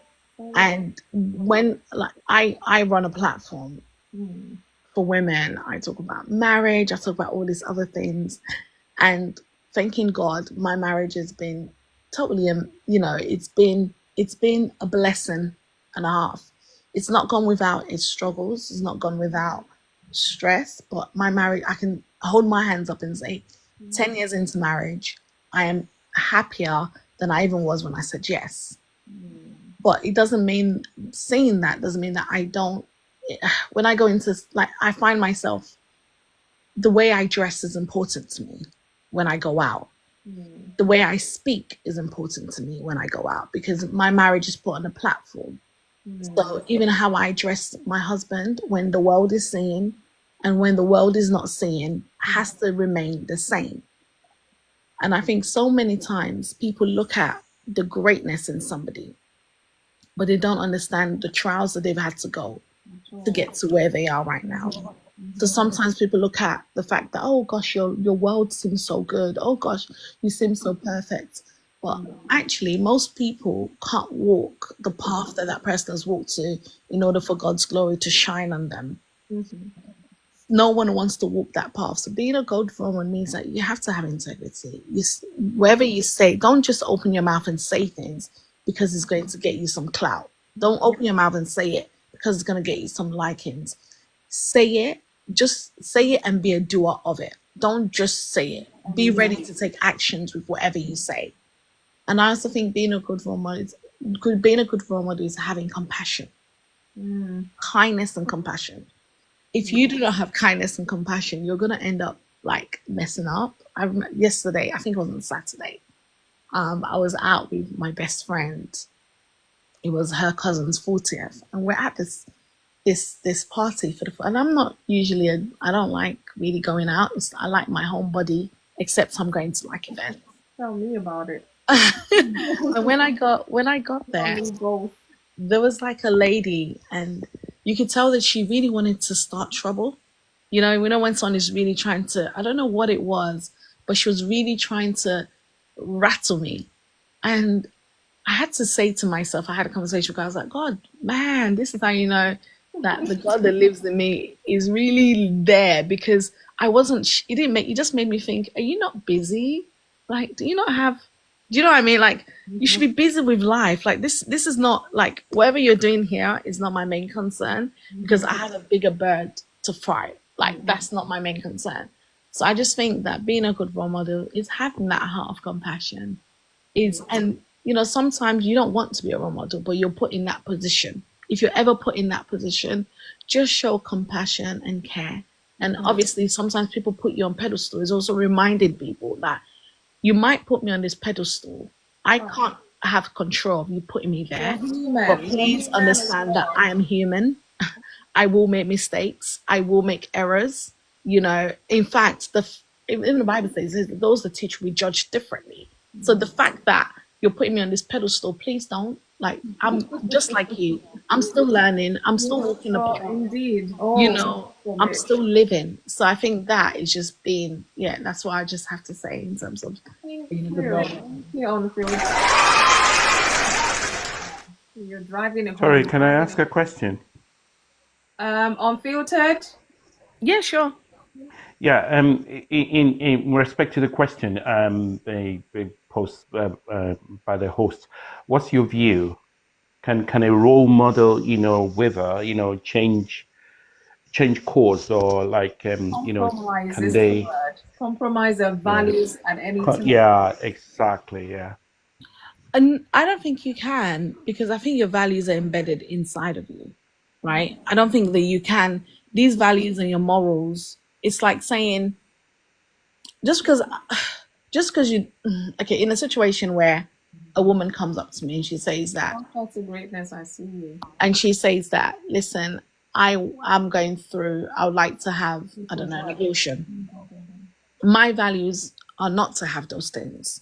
I don't believe in abortion, but it doesn't mean that I wouldn't support her.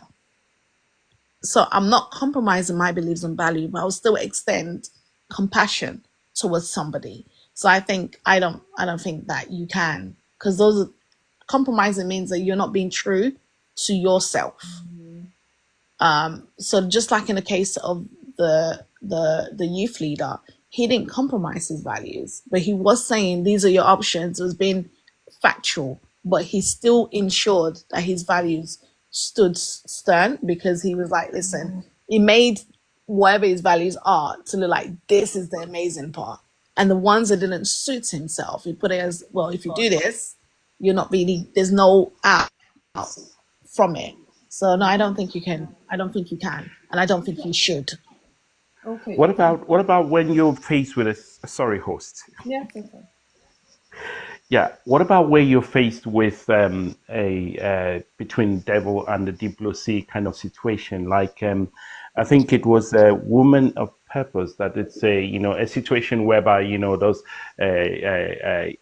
imageries where they say, you can only save one person. Is it your mother, or your mother, or your wife, and wife or mother, or husband, or father, what would you do? I mean, like, in a situation where compromise is needed in some way, what would you do? I mean, I don't have any maybe a particular life experience Any that I could compromise is use. Maybe needed to somebody, save a life. exactly, something like that. Yeah. I don't know. It depends on what a compromise is. If you're talking about in that kind of, I think that conversation of your husband or your father always happens, your mother or your wife. That always seems to be a conversation that everyone goes into. But if I was to ever be in that situation between my husband or my father, I would always choose my husband.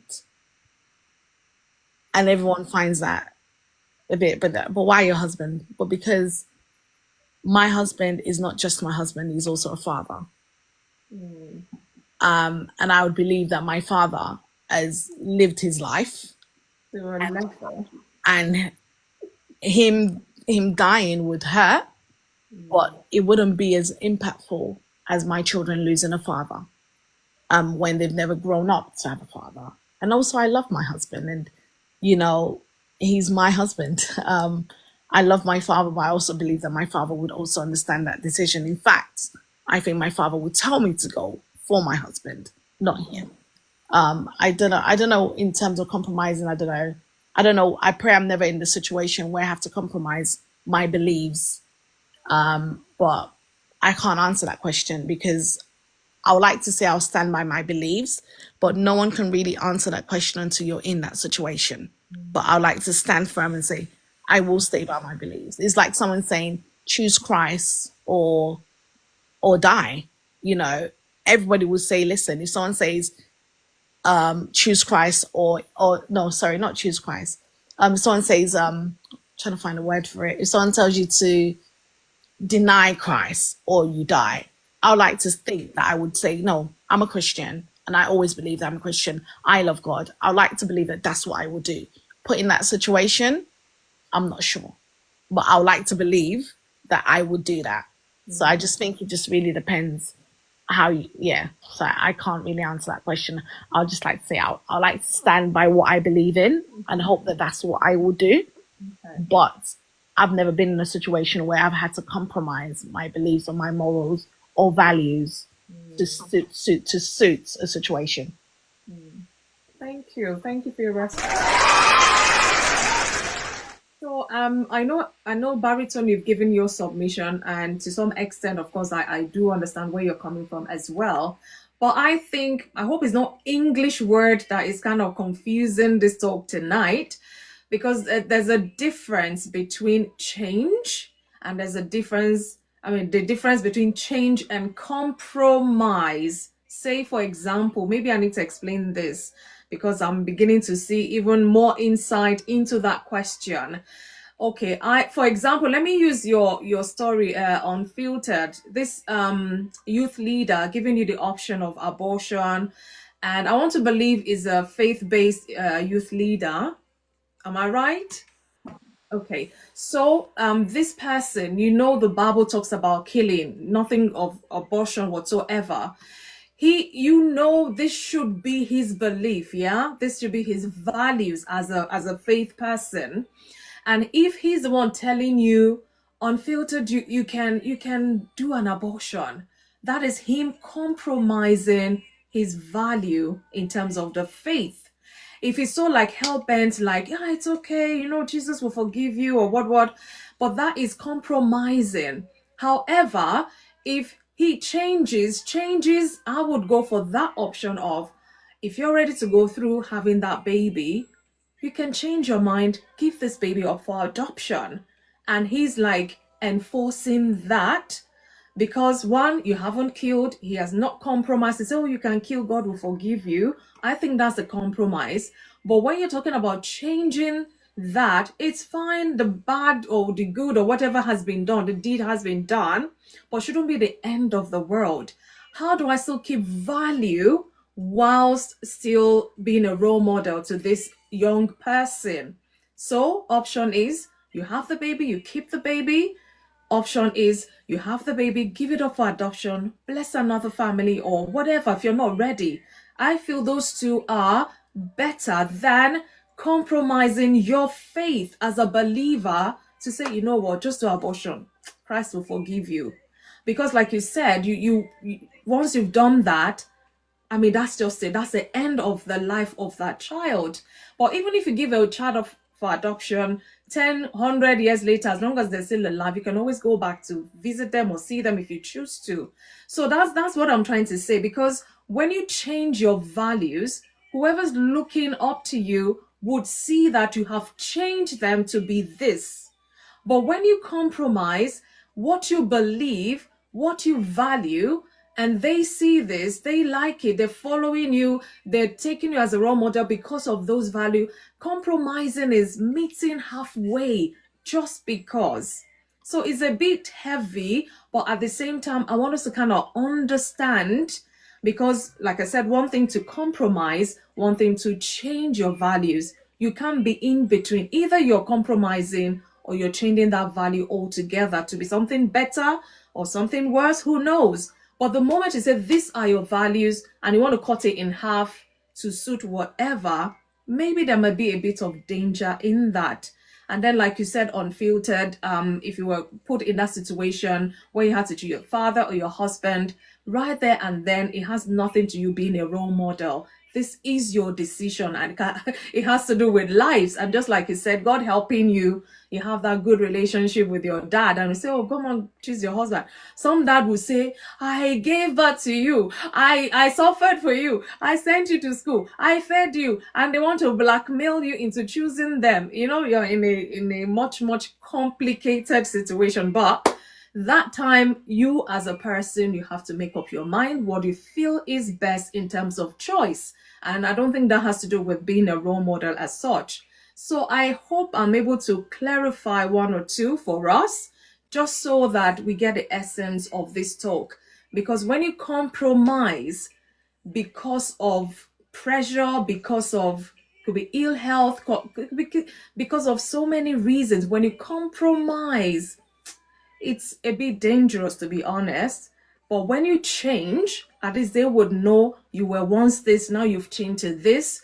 Then maybe that is acceptable to whoever chooses you to be their role model. But when you compromise, it's like you're breaking something. That's what I feel. Anyway, so I don't know if baritone, this brings a bit of clarity. I don't know, but let's hear each other, please. That's why we're here. Let's reason together. Do you want me to come back? Yes, please. Please feel free. Yeah. I think, yeah, of course, we had that understanding at the beginning that, when you talk about change, you talk about growth.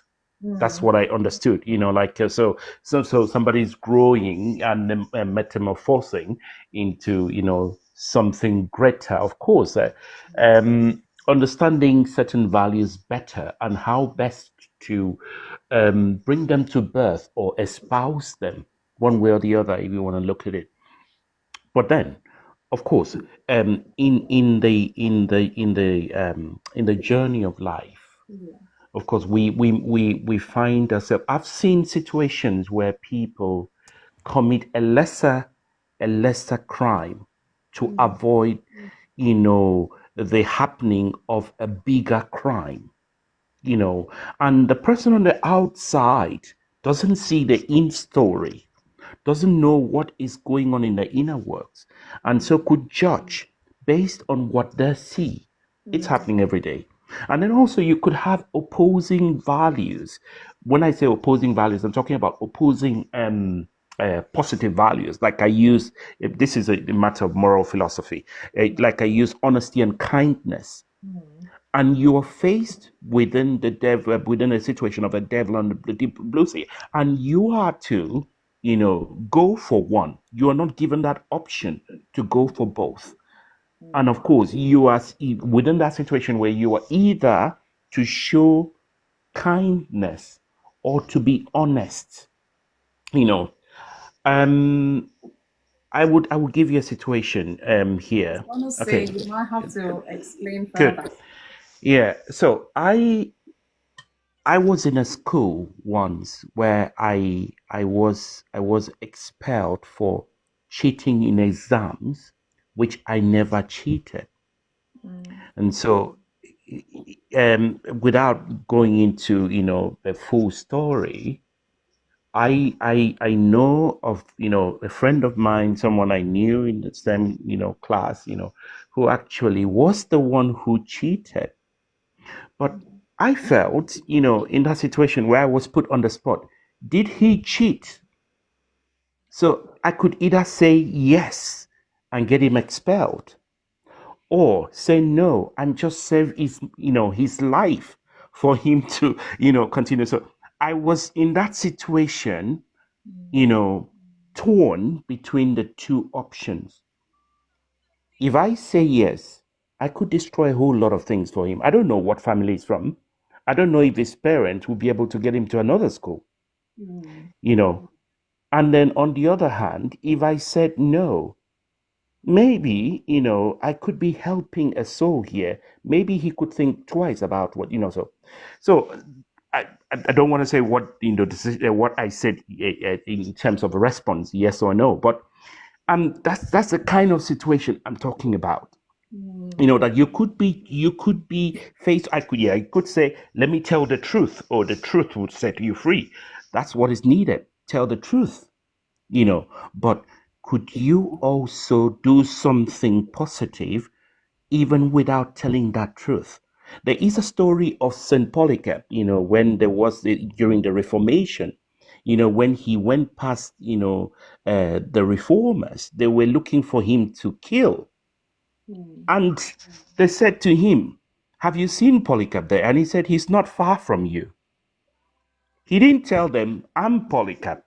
He said he's not far from you and walked past them.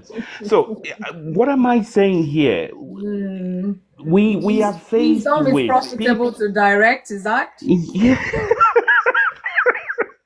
Sometimes in life we have these situations. We have to. I think it's wisdom that is needed in such situations more than the moral high ground, sticking to, oh yeah, this is my value, and my yes is yes and my no is no, and sometimes,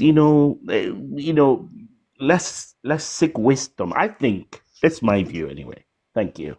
Thank you, Baritone. And I'm going to use your analogy or your example as well. Like I said, we rub minds here. Nobody's right, nobody's wrong, but everybody will pick for themselves what they believe is right. So this you're not the only one in the school, and I bet some other boys around, everybody knows what's happened, but nobody's going to talk.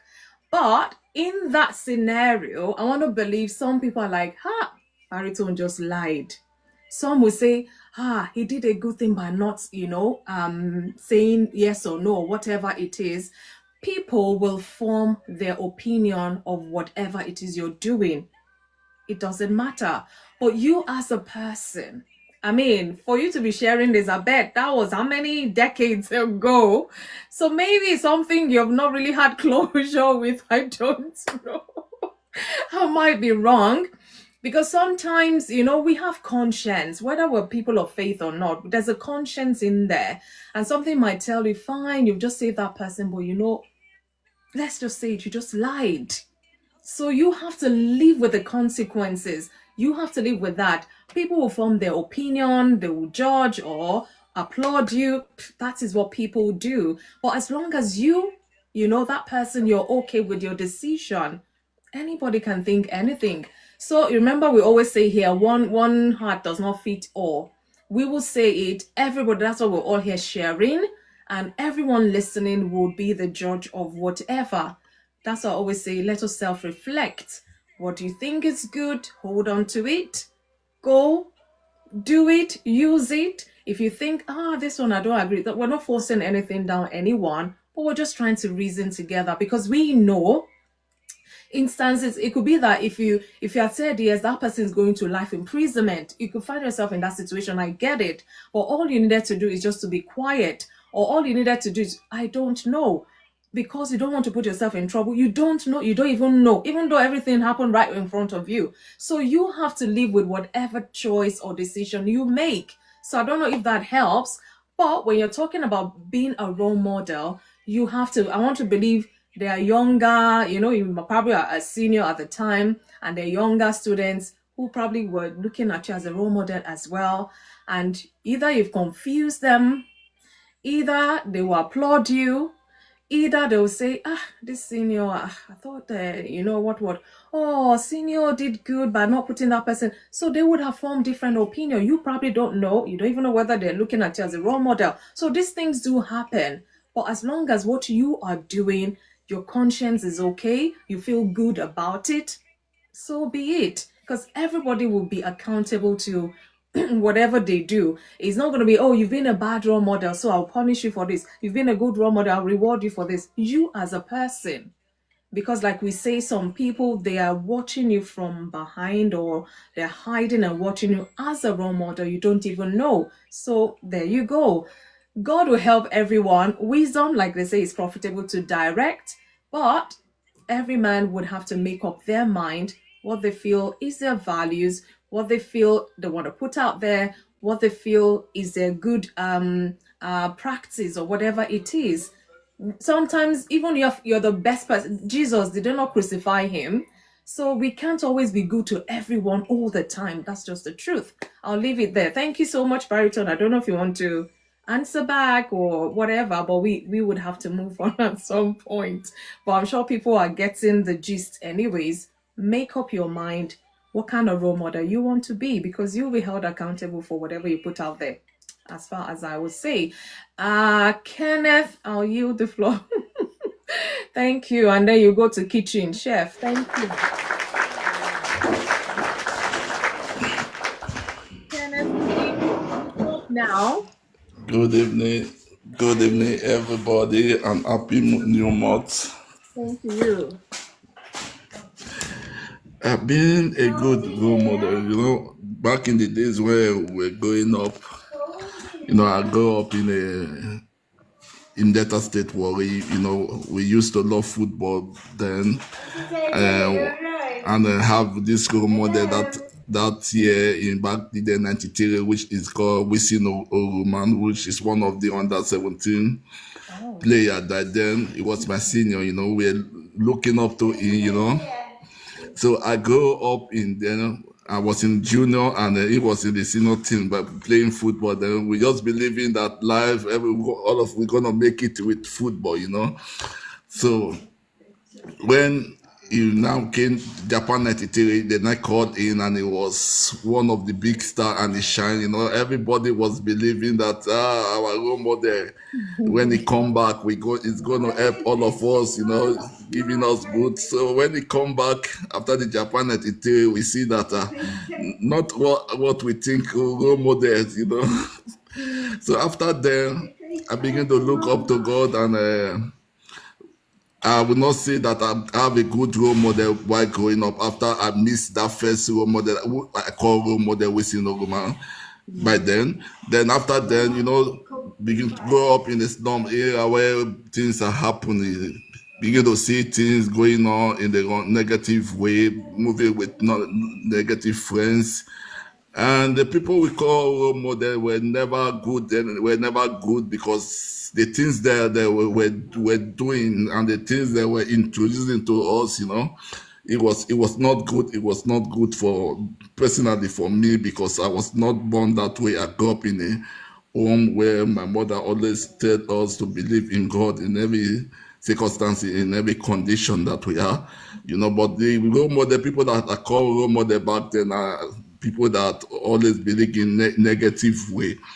So I will never say for me, I didn't have a good role model when I was growing up, not until I began to hear the word of God, listening to the word of God. The more when we start hearing, it's Dormon that time. Yeah, we start listening to Dormon, and when start listening to Dormon, we now begin to say, this is a good role model. Good Christian music right then, and advice from our good musician back then. Yeah, your papa, yeah, your mama, life go better for all those things. We begin to call those people role model in music, believing that these guys are good in whatever their craft that they are doing. But when you meet them in person, you surprise not what you think about them. They're just doing that for the public to see, that they are advising the young ones to become great and to look after them. But we don't know that those ones, they are just doing it maybe because of to get from and to become what they want to become in life, to get rich. So that's why I say, for me, I never have a good role model while growing up. Not until I left Nigeria. Not until I left Nigeria. I would say one of the women that helped me, that I call role model today, is an Italian woman who took me like his own son, who lectured me, who let me know that not the perspective where I'm seeing life, that is not the way of life. That's why that I didn't grow up in the right way, but she can see direct me, because I open up to her that I didn't grow up in the right way. No good advice, because I lost my dad in a very early age. No good advice, no dad parenting advice. I do get advice from my mother, but that is not enough. When you didn't grow up with your dad what I always do to my son, the advice that I'm giving my son now. I didn't get those kind of advice. So the woman now understood where I'm coming from, and she now sat me down that today I want to be your mother, and my husband is going to be your dad. Up to today, I still look up to them.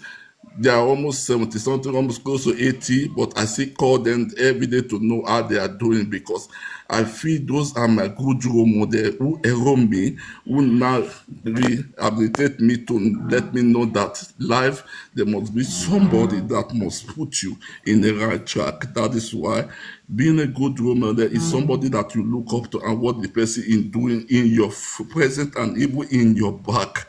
If you are not there, you believe that this person will help you, even though you are not there. If somebody that you, when you call in a situation that, mom, that I need advice, or dad, or a friend, I need advice, that person will tell you this is the way of life to go.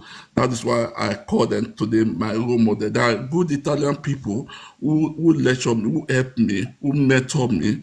It's almost close to 22, 23 years. We still keep contact.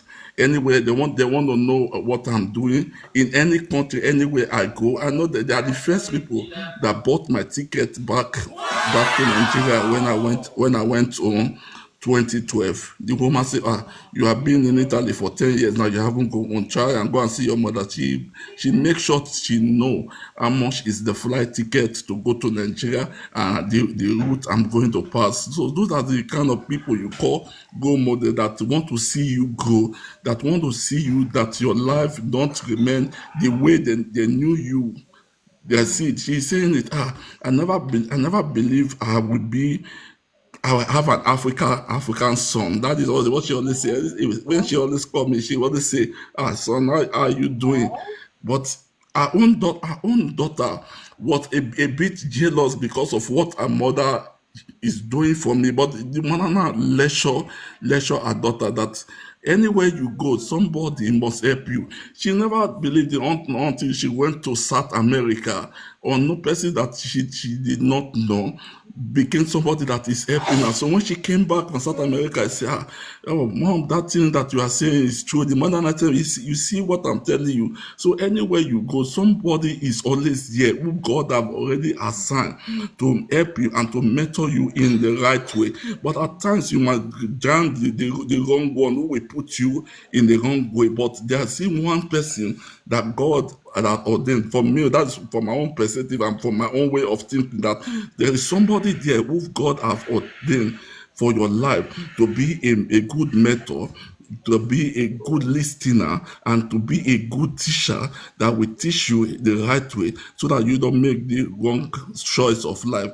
That I would say for me is that my Italian parents that mentor me. But for me now, I'm trying to mentor my sons and my daughter in the right way, so that they don't go the wrong way. That is why for me, I would say I'm a good role model to my own children and to myself and to my wife as well, showing them the right way to do, letting them know the right thing to do so that they don't fall victim, or so that they do not fall in the wrong hand. At times, we know that we are not perfect. I would say that we are not perfect, so kind of things that we do, but it's good to be a good role model to your children and to your family, people around you, and friends and which can testify.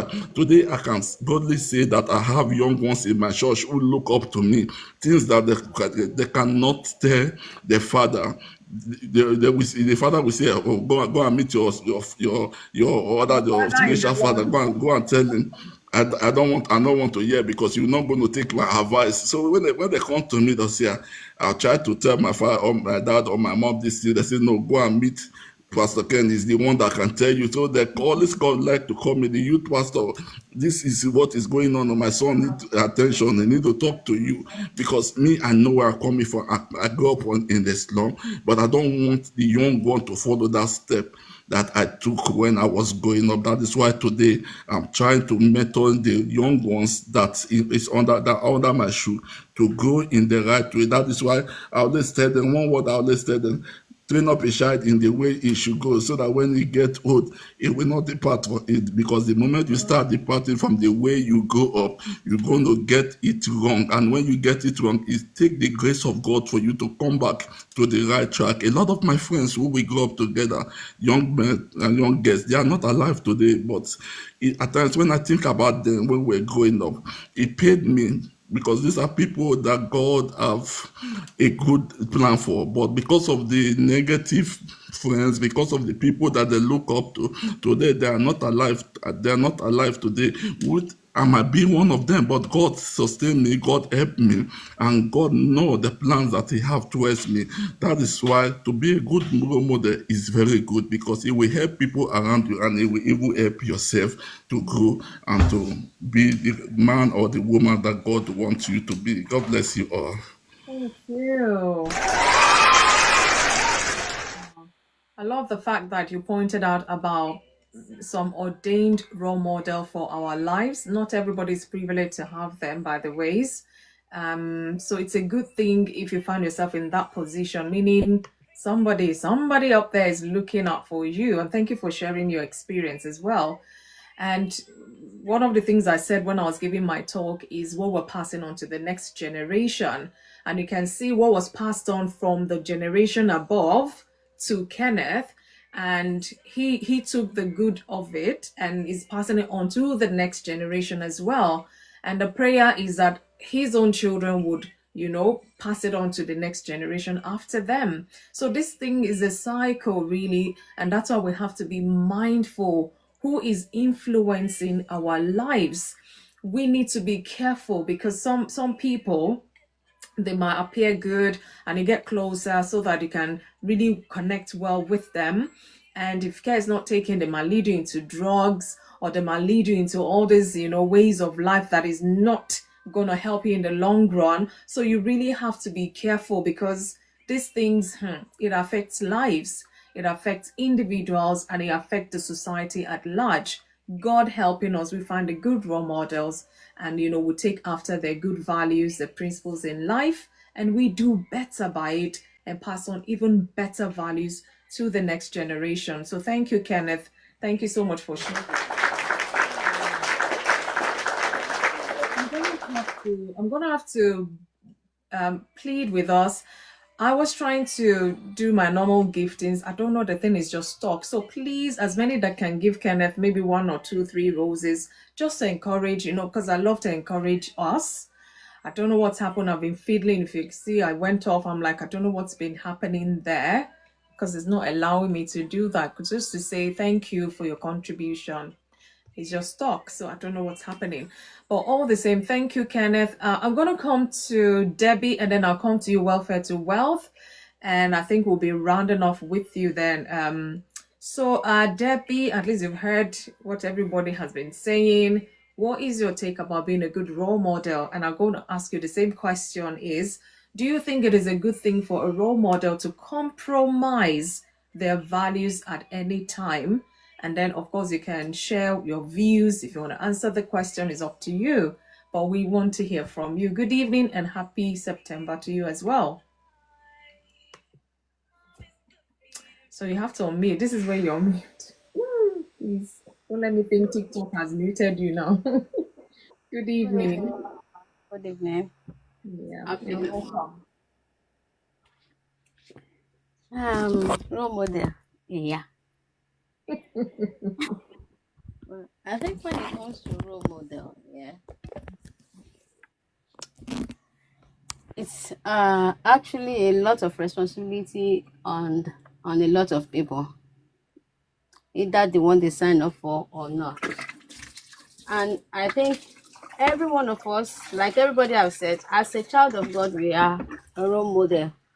According to was it Matthew 5, where Jesus said, "Let your light shine so bright that the world may see and glorify God through you," which means, as a child of God, if you call yourself a Christian, you are a role model already.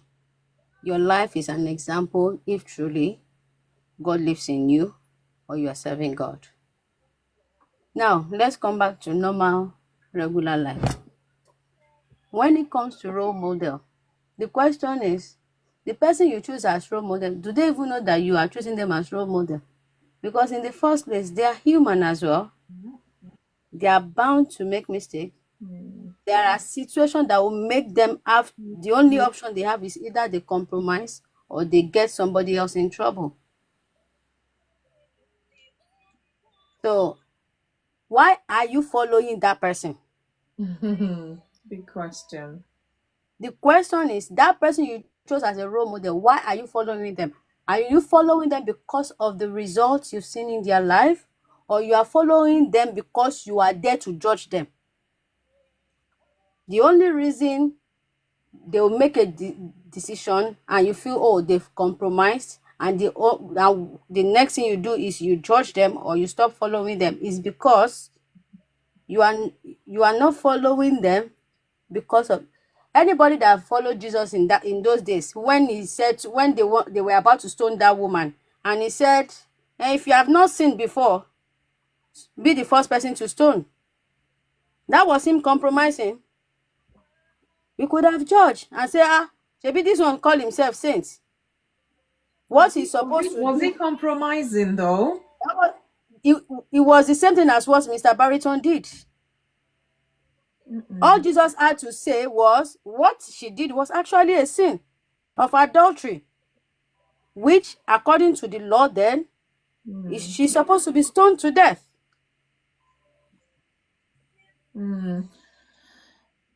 But because he knows our heart as human, he laid an example that there are some times where you can either say the truth the way it's supposed to be, or you save a life. But he has brought about that change I'm talking about, not compromise. The change is forgiveness. What was before was the value that you stone whoever to death, but Yes. he came and brought about the newness, the change to that value, meaning you do not have to kill the life, yeah, but you can forgive and this person can live and do better.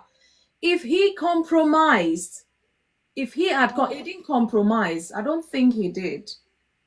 You know, Jesus didn't say, we forgive you. He just said, go and sin no more. He didn't say, I forgive you. He said, go and sin no more.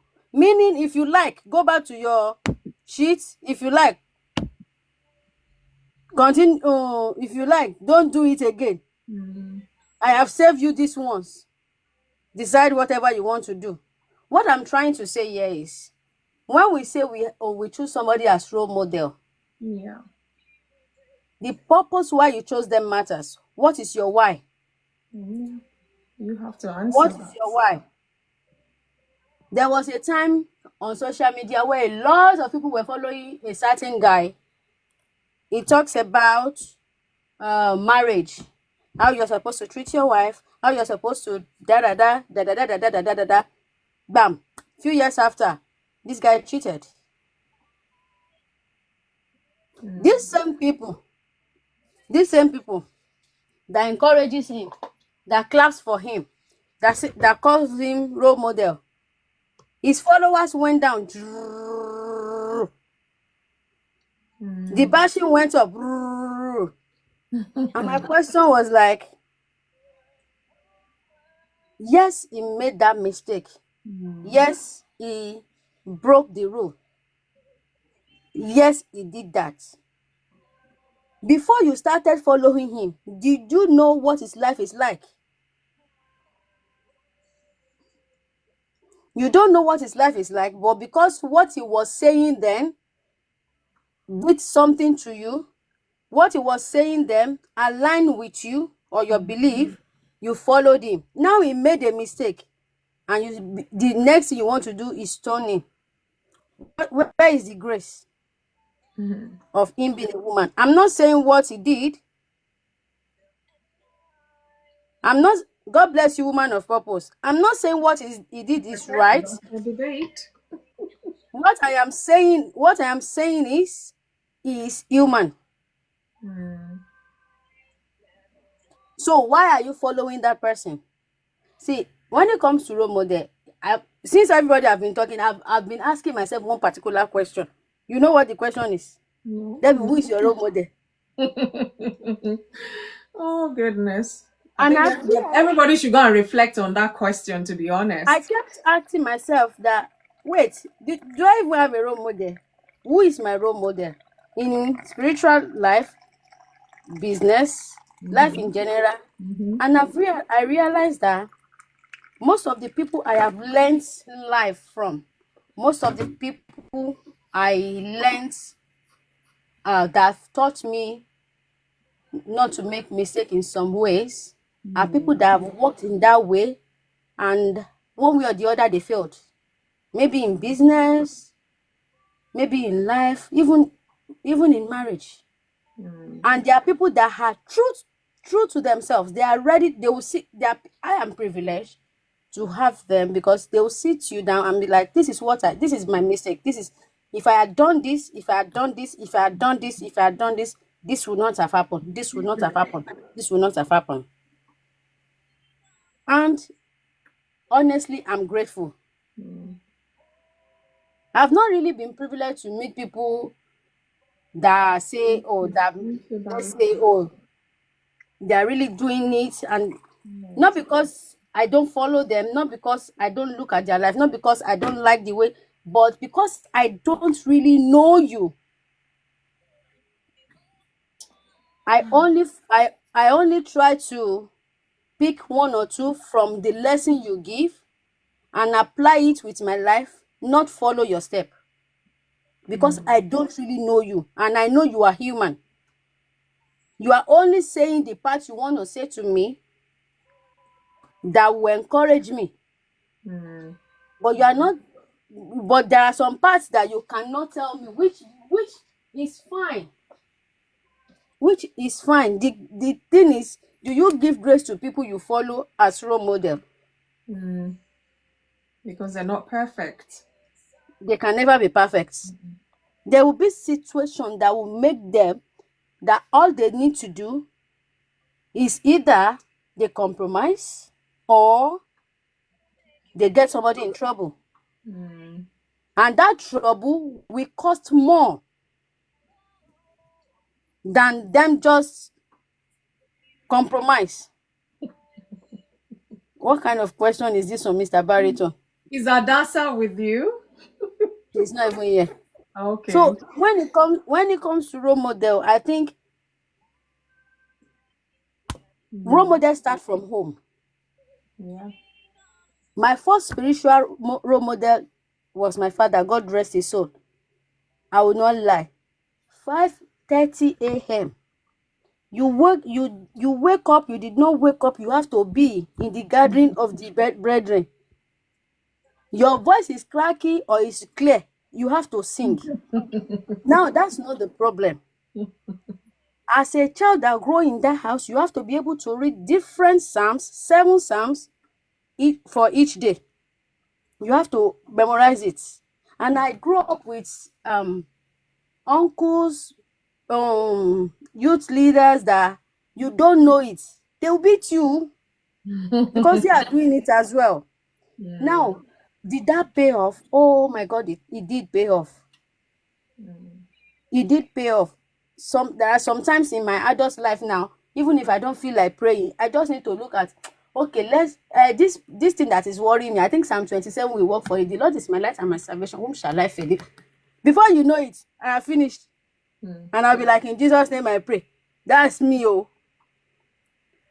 Does that mean they didn't make their own mistake? Of course they all did. Are there things they did then that I don't like? Of course. But I picked the good thing from there. The rest, I pray for them in my corner that God should help them. That's how I believe when it comes to having a role model. I give them the grace that this person is human. I'll pick that good that made me like you and follow you. I pick it, I apply it where I need it in my life. Where you are making mistake, I look at your mistake. If you are true enough to even share that mistake and the lesson you learned, I look at it, I pick it, and that I apply it. Oh, Debbie, maybe if don't do this because this person said if they didn't do it this way, and I would tell you the truth. It has helped me. It has helped me. So for me, I'll say when it comes to role model, you yourself, you are a role model. Now, I always say to everybody now, I'm not your role model, because I've realized that no matter how much you tell people about how to live their life or the kind of mistakes you've made, not everybody are ready to listen unless they go through it themselves. Experience is a teacher, isn't it? So when it comes to that, a lot of people just look for somebody to blame when they make mistakes, which is why they fall back to their role model. Now, when it comes to role model, please, they are human. Thank you, Leslie. Either they are in compromised situation or not, they are human. Give them the grace. You are not, they did not pick you to follow them. You decided. The only person that called you to follow him and decided to even make sacrifice for you to follow him is Jesus. You see those role models, they are on their own. Yeah. They are on their own. Thank you. You should that decide to follow them. Now that you follow them, give them the of being human. Pick what you need from them and give them the grace that they are human. Even when they make mistakes, pray for them. There are lots of our spiritual fathers that if they say some things, even you'll be like, They have their own struggles, and that's just the truth. Yeah. But they are human. That's the best they know. It's true. They did not. It's true that okay. That's what I said at the beginning, that consciously or unconsciously, some people are looking at you as a role model, and some people are role models, whether they see it or not. They are role model. I'm not disputing. Anybody that say, Debbie, I'm following you now. I didn't. No. I honestly, hey, I did not ask you because I know that even me, I don't know how to live life. I'm learning by the day. Well, we're all learning. We want to believe. You understand, but was it Miles Morrow that said something about when you follow me and you see me trip, will you trip? So when it comes to role model, understand that they are human. Yeah. The thing is, that's why I said, why are you following that person? If at the end of the day they make mistakes and the next thing you do is you judge them, why are you following them? Are you following them to look for their loophole, for their mistakes, or you are following them because there is a virtue in there? I'm not saying when they make mistakes you shouldn't reevaluate your reason for following them. I'm not saying you should continue following them. I'm just saying you judging them. Let's not do that. They are human themselves. Is it okay? The question was, is it okay for them to compromise in some situation that requires life and death?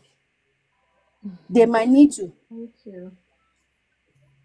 They might need to. You see that story Mr. Barrington started and did not finish. It can end in two ways. So if he said yes, the boy might get expelled, and maybe his parents cannot even afford to send him to school or anymore. Now that is for the boy part. Him that said yes is not safe anymore in that school. Oh, true. He's no more safe in that school. In fact, his life throughout the school will be trouble. And they might even haunt him, depend on the level he is. So it can lead to good or bad. I don't know what, I didn't know what his answer is, but I'm just saying that story didn't finish. There is a lot that happens there. We don't want to open the can of worms, so let's leave it. Yeah, it's okay. Let's leave it like that. So what I'm saying is there are some situations that will make your role model. Compromise. All they have to do is they compromise. See, you see when Unfilter was saying something about our role model, and she said that's the best advice the person could have given. Because the reason she's saying it, that she made the other decision, kept the child, and she's happy now, is because it ends well. Some people, the best option would have been for them to let go of that pregnancy. What do you mean, let's go? Do abortion? Yes. Okay. That might be the best option for some people. So the person that puts it out there I don't see it as compromise. He didn't put her in a situation where she have to. No, that's what we're saying, that he did it. He made her think about, okay, what is best for me? What should I do? If he didn't put that option there and just say, oh, you can have the child and keep him, and then Leslie, yes. you can have the Could have child said go and for keep it for abortion. You're not Which ready. means you only gave that person only one option. The only option you gave is have the child. You didn't give them any other option. Yeah. So he gave her two options, and she decided which one to take. Three options even. Two. It's two options. It's two options. It's just one A and B. It's just one A, one B, and A and 2. Okay. Have the child, give the child up for adoption, or keep the child, or hold the child by yourself. It's only two options. Abortion, adoption, and keeping the child. My lady, the adoption, will she adopt the child in the Ofurufu? Maybe she will have the child. Okay. So either she give birth to the child or she abort the child. They're not the same thing. But they gave her two options, which is what is supposed to be done. Not enforce decision. When it comes to role model, because even if you find them in a compromising situation, it's not your place to judge them. Pray for them. Pray for them. They are human. In the first place, did you sign contracts that I want to be your role model, or you be my role model? As long as you okay. You know these things don't work like this. I know. Elder Debbie. Elder Debbie. Some of us are looking up to you too. As you are looking up to me, it means I'm looking up to God. Thank you. See, this question, the only person that you sign an agreement with God and with man for to be a role model to are your children. That one you have no contract, or you have no sign out. You have already signed in the moment you decide to have them. You have to be a good role model to them. Yeah. But any other role model that did not bet you, that you just saw them, you see the way their life is going, you like the way their life is going, you want to follow them. You chose them. They might not even know, which means you judging them is unfair. That's what I'm trying to say. I'm not saying you should not follow them. I'm only saying judging them is unfair. They are even trying their life, but it's just that they are human. So my main point is let's give room for grace when we are picking role models. True. There's no how that they will not trip. There's no how. I know a lot of people that when they want to mentor, they charge a lot of money. But as long as you are not paying them to mentor you, it's for free. They did not even know that you are following them. Please, you are not allowed to judge them. give them room for grace and be praying for them that they will not fall in the middle of the road. God will help all of us. Amen. Amen. Thank you. It's almost turning to a debate today more than a discussion, but whichever way, I want to believe is beneficial to everyone listening.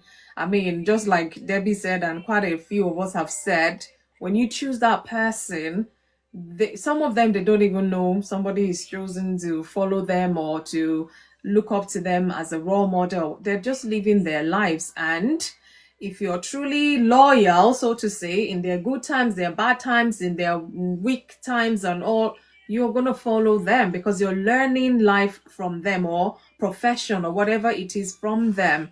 So I love the fact that you said, let's give them grace because they're not perfect. I'm not perfect. I always say that here. I'm not perfect. Nobody is perfect. Only God is perfect. Only God is a perfect role model. Jesus is. So if you're looking for that perfect role model in all spheres of life, please seek Jesus. Yeah. Let me not come and die for somebody. He died for us already. So thank you, Debbie. I'm going to come to welfare to wealth. I don't know. I said welfare to greatness before. You can see. I hope you can speak. Good evening, sis. Happy September. Happy Monday. Well, Monday is nearly finished even. I hope you're still there. Welfare to wealth, are you there? I hope she's not slept off. Hey, somebody help me wake up, please. Welfare to wealth, are you there or you're... Okay, all right, woman of purpose, thank you so much. Thank you.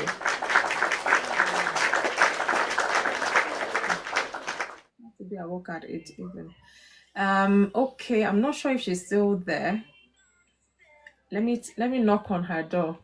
I don't know why this thing is frozen on me. No, I'm not sending anything out.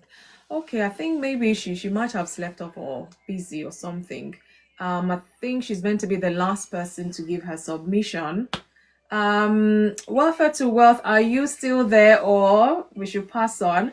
So it's been a good discussion, debate with whatever talk, anything we want to give it. Thanks everyone, it's have a discussion. Thank you. Thank you, host. Thank you, woman of purpose. It's quite an eye-opening discussion. I think everybody should just go back and reflect. A lot of us are adults here, whether we see it or not. People, one or two or people may just be looking up to us as role model. We're not saying, to just put out there fake things or whatever it is, but in as much as it lies with you, the moment you even have children, just like we're saying, even if you don't see all other outsiders looking up to you, you have your children. How are we modeling life to them? Are we letting them see the good, the bad, the ugly, so we can balance things for them? Or we're just letting them see the good side alone, so to say? And these children, they see the good, bad, and ugly. So let's be mindful what we're, showing them. A time would come, they would be... Are you there now? Oh, somebody wanted to say something. Yeah, it's me. If it's possible to. Yeah, it's okay. We're rounding up anyway. Yeah. It's just that obviously after listening to everybody speak. I think I tend to want to say again. I think I did say before, but maybe just want to say that the which is it's been a recurring theme in all that everyone has said, especially with the last speaker, Elder Debbie just say, being what's the thingy, a role model. We have to change from what we see or look at a role model to be to allow our minds to see a role model as with the eyes of humanity, or with the eyes of humanness, that the role models are humans. And we should remember that. And as she was talking, honestly, the image that came to my mind was that of my mother, because I would call her and see her as my role model. Why? Because I have seen her struggle. You know, she wasn't perfect. She's never been perfect, but that she would instill that which she knows on her, you know, in her children. And even when she would falter, you know, where she makes mistakes, and as kids, then at that time we would point it out, and she would say, "Shut up, your mouth," you know, that kind of thing. So you would see that yeah, you would see that this woman's heart is in the right place, and she is only trying day by day, whether she's succeeding or not. But you see that she makes the strides, and you see that her heart is in the right, you know, in the right place. And I think that is where the story, the big picture is, that we wear the role models with the faces of human beings, you know, that they are human. I mean, obviously, sometimes it's even good as a, you know, because to the people we maybe who are watching and, you know, looking at us, sometimes even when I can remember, you know, driving and my daughter is sitting on the front seat, in the passenger seat, and I overtook someone. You know, I like the real bit of James Bond, but I overtook someone wrongly, and I knew she was there, and it pricked me, and I said, "Daddy just did very bad driving there," and she said to me, "I know."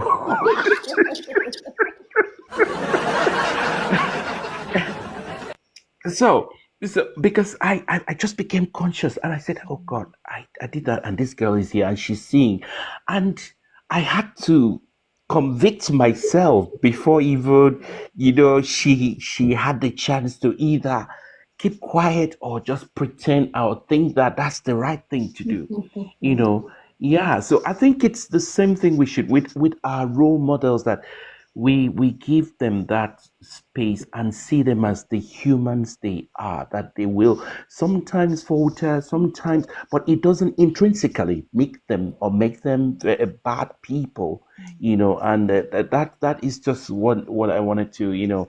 At the end of the day, I think it's a woman of purpose that said, he said they will be held to account. And I did ask her by who. He said by God.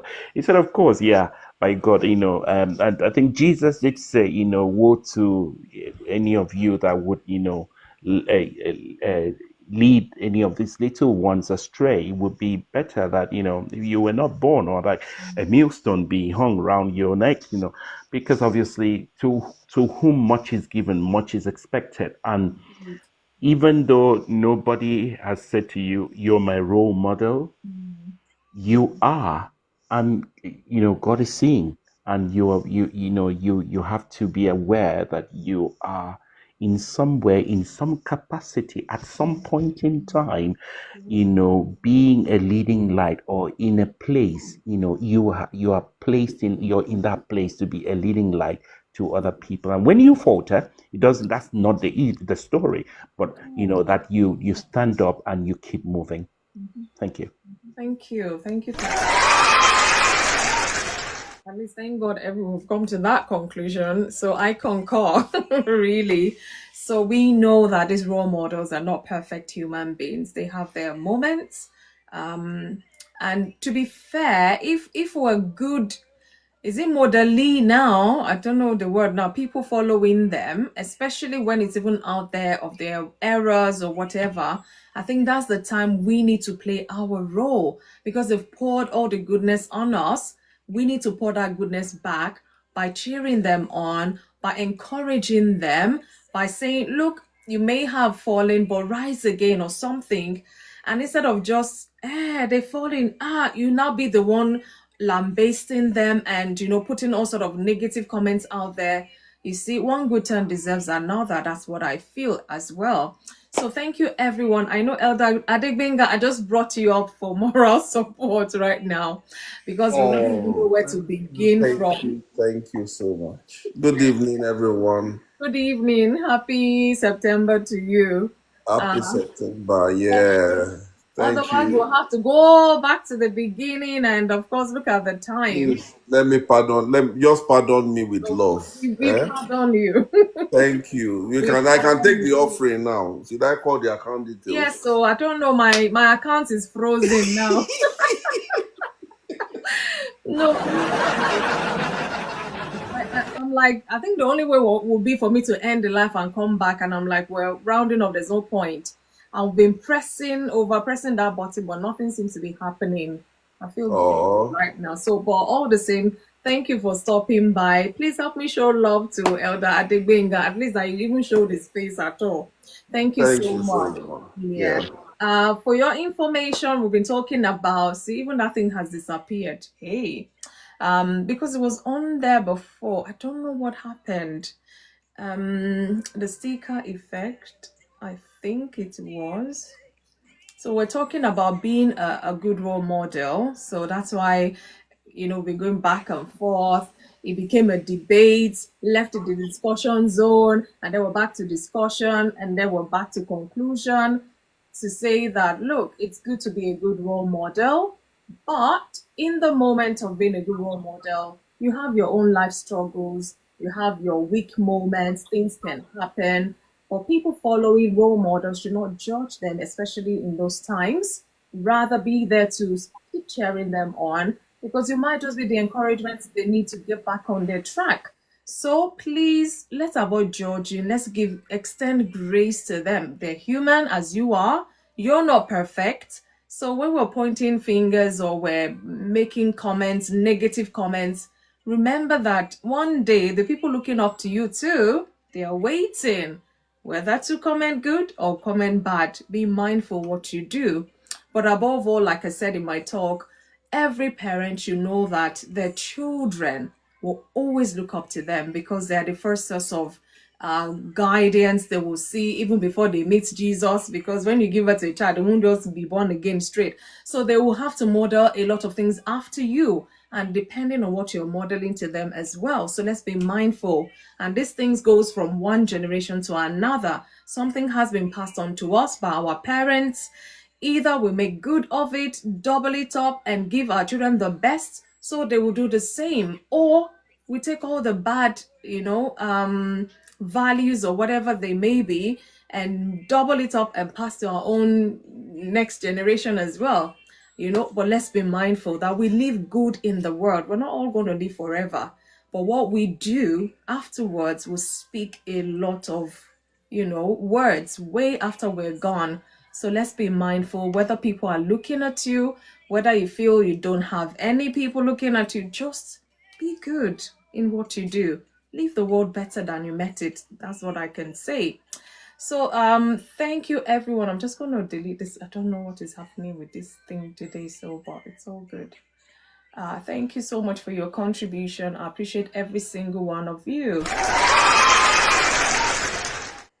We'll be back again by the grace of God on Thursday, I believe. Yeah, on Thursday. Amen. Amen. You want to redeem yourself by all means, but it's okay. It's okay. Let's clap for you. Thank you, Everyone. I wish us a wonderful night rest. Please go and sleep. At least all of us, I want to believe we've had dinner with all the chefs in-house today. Some brought okra and eba, I think. She said plantain, something plantain anyway. Somebody brought spinach, a bit of spinach, pasta and all. And some they're still going to cook for us in December. So, but thank you all so much. I've missed though. You missed though. It's only bones that is left, Elder. Perhaps we have I was thinking I'll finish past. Okay, let me put that puzzle out there. Let's just laugh before we go. It's not compulsory, mind you.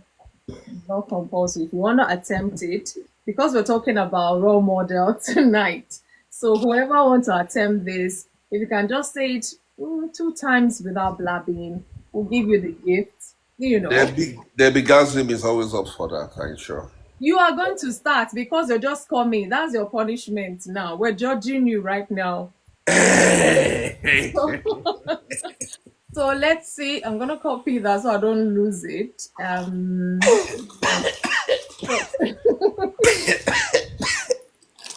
cannot speak. So Can you hear me? Elder Adebenga, please start that for us. 2 times Excuse me, without sir. blabbing. Is the puzzle causing flu? Yeah. Oh Seriously, wow. seriously. You are in spirit, Elder Debbie.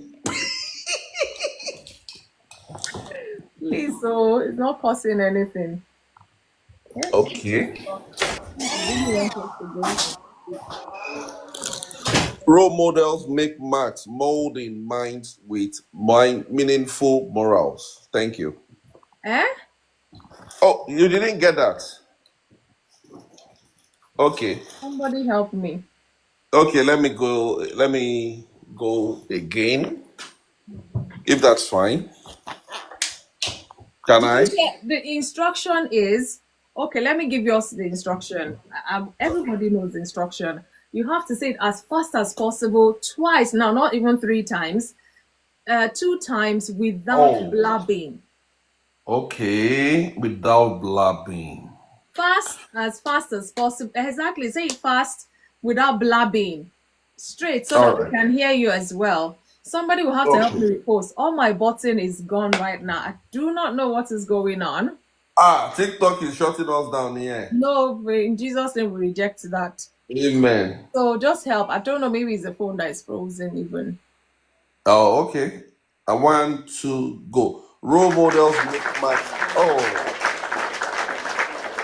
I'm the winner. You I did clap not for me. clap Thank for you. you. Oh, the Thank you. buttons are Thank you. just. Thank you. Everybody. Oh my God! I don't know. All the buttons are overlaid on each other, so I can't even. I don't even know. See, I just tried one. Something else is coming up. Yeah. Oh, really? Yeah. So if you Yeah. can still see, somebody can help me copy and paste. Please. Thank you, Baritone. So there you go. Come on. Let's see. Go on. Role models make marks, molding minds with meaningful morals. Role model make marks, molding minds with meaningful morals. Thank you. Okay. There. I said it. You are good.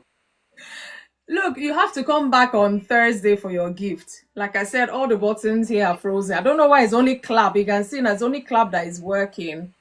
Don't worry, I'll manage that till Thursday. Yay, I think it's back. Oh, I think it's back. Yes, I can see. Oh, yay. So that's for, well, let me give you your donut and let me find Oh, out.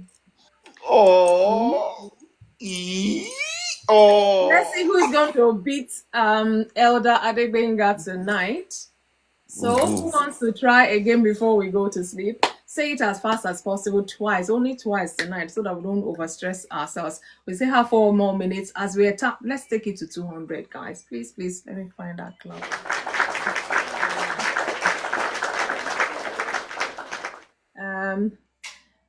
Okay, I think the chat is still going on, or the discussion is still going on. Jane, I see you. So who wants to attempt? Baritone, you're there. Susan, Leslie, come on, people.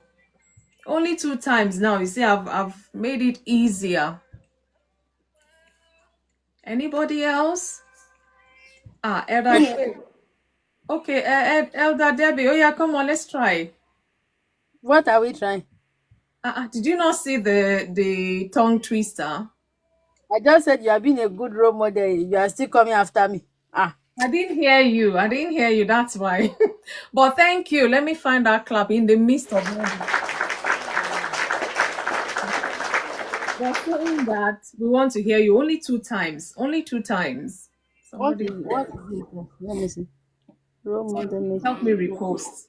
Help me repost. You missed it. Role models make marks, molding minds with meaningful morals. You have to say 2 times fast without blabbing. Thank you. back down. Role models make mark molding mind with meaningful morals. Role models make marks making blah, blah, blah, blah. Let me start again. Role models. Pause. Calm down. Breathe Let me in and start again. out. Thank you, Barito. Thank you. That's where we always see Mr. Barrington. When it comes to my turn, that's where we'll be writing it capital letter. Is this all? I I'm can't even posting, see my I'm laughter. posting My it laughter twice. is gone. My laughter not to go. Amen. I can't even see.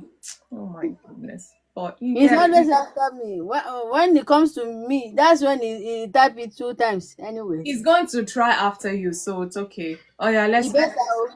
I say you should calm down now. You're still fighting somebody. Okay, let me stop fighting.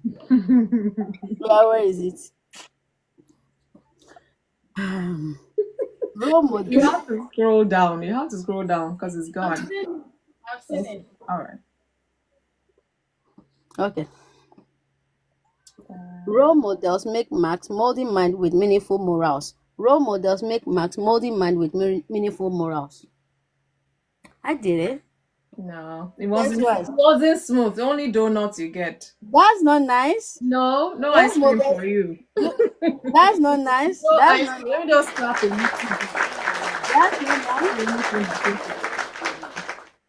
So Kenneth, are you there? Kenneth, do you want to try? I think that a role model. You want that to laugh me again?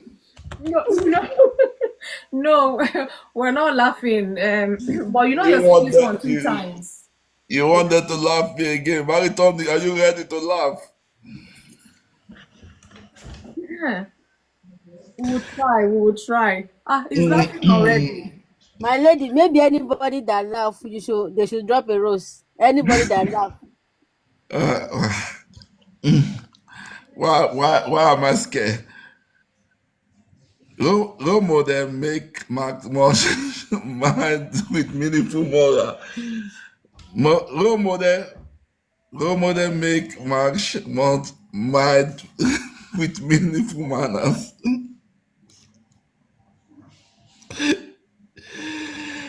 I think.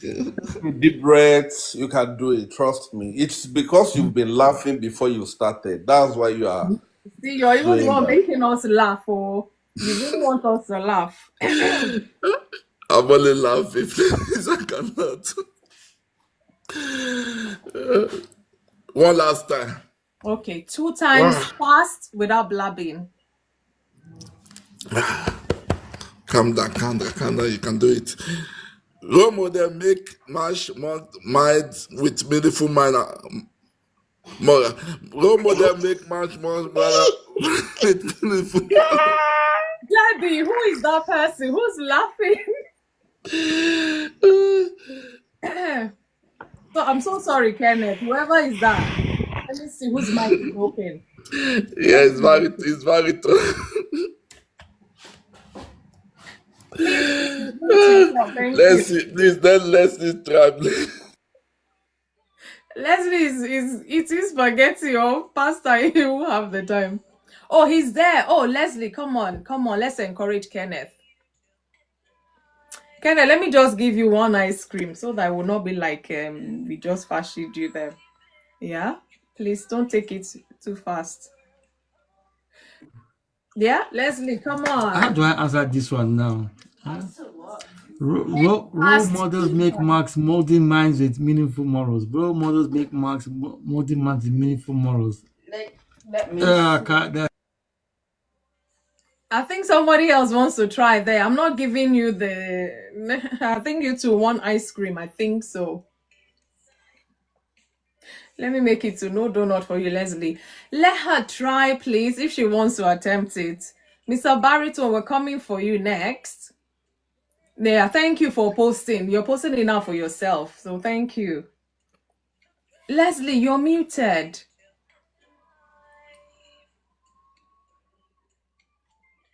Let me see. You tried. We will be the judge of that. I've given you 2 ice creams already. But I thought there was a voice with you. Maybe it's your wife. She wants to attempt it. So let's give her a chance. If I don't know, I'm just assuming.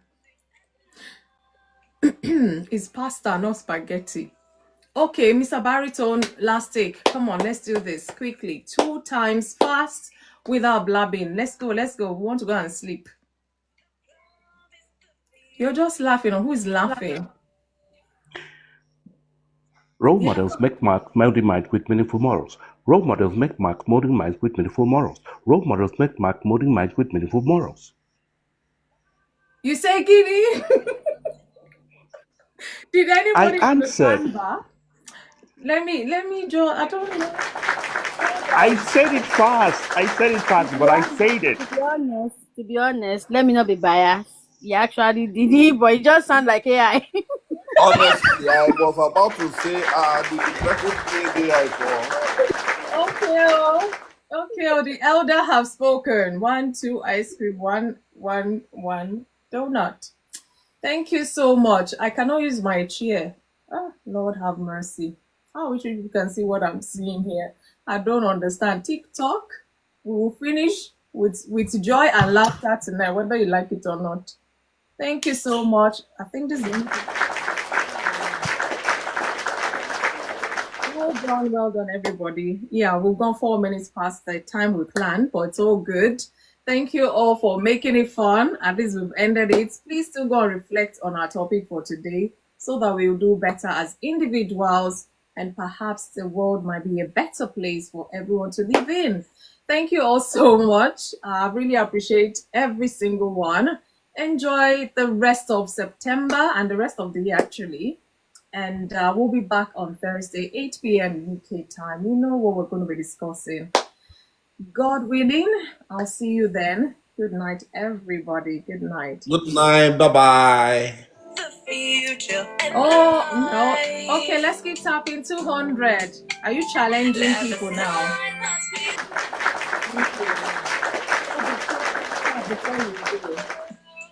Let's tap. Somebody's challenging us to 200k likes. Come on, we can do it. I trust we can do it. Maybe I can do the same if I don't even break the thing now.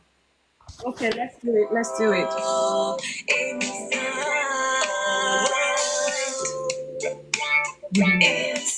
I'm also tapping as well. Let's see. Nearly there.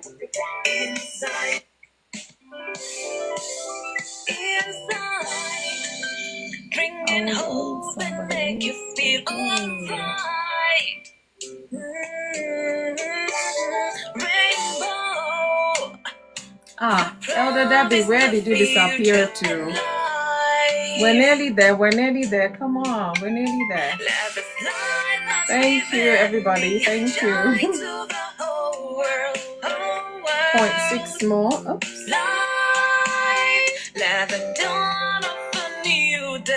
I was told it's not good to tap your screen as a host, but I can't be bothered right now.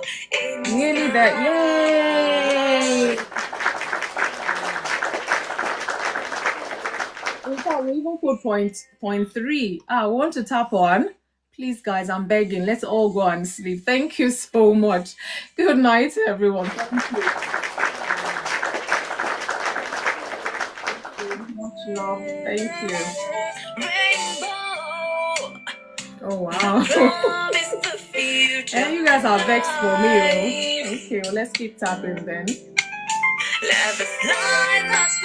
Hey, thank you. Kenneth, thank you so much as well. I appreciate you. Thank you, Baritone. Thank you, Susan. Thanks, Susan. My probably speaking.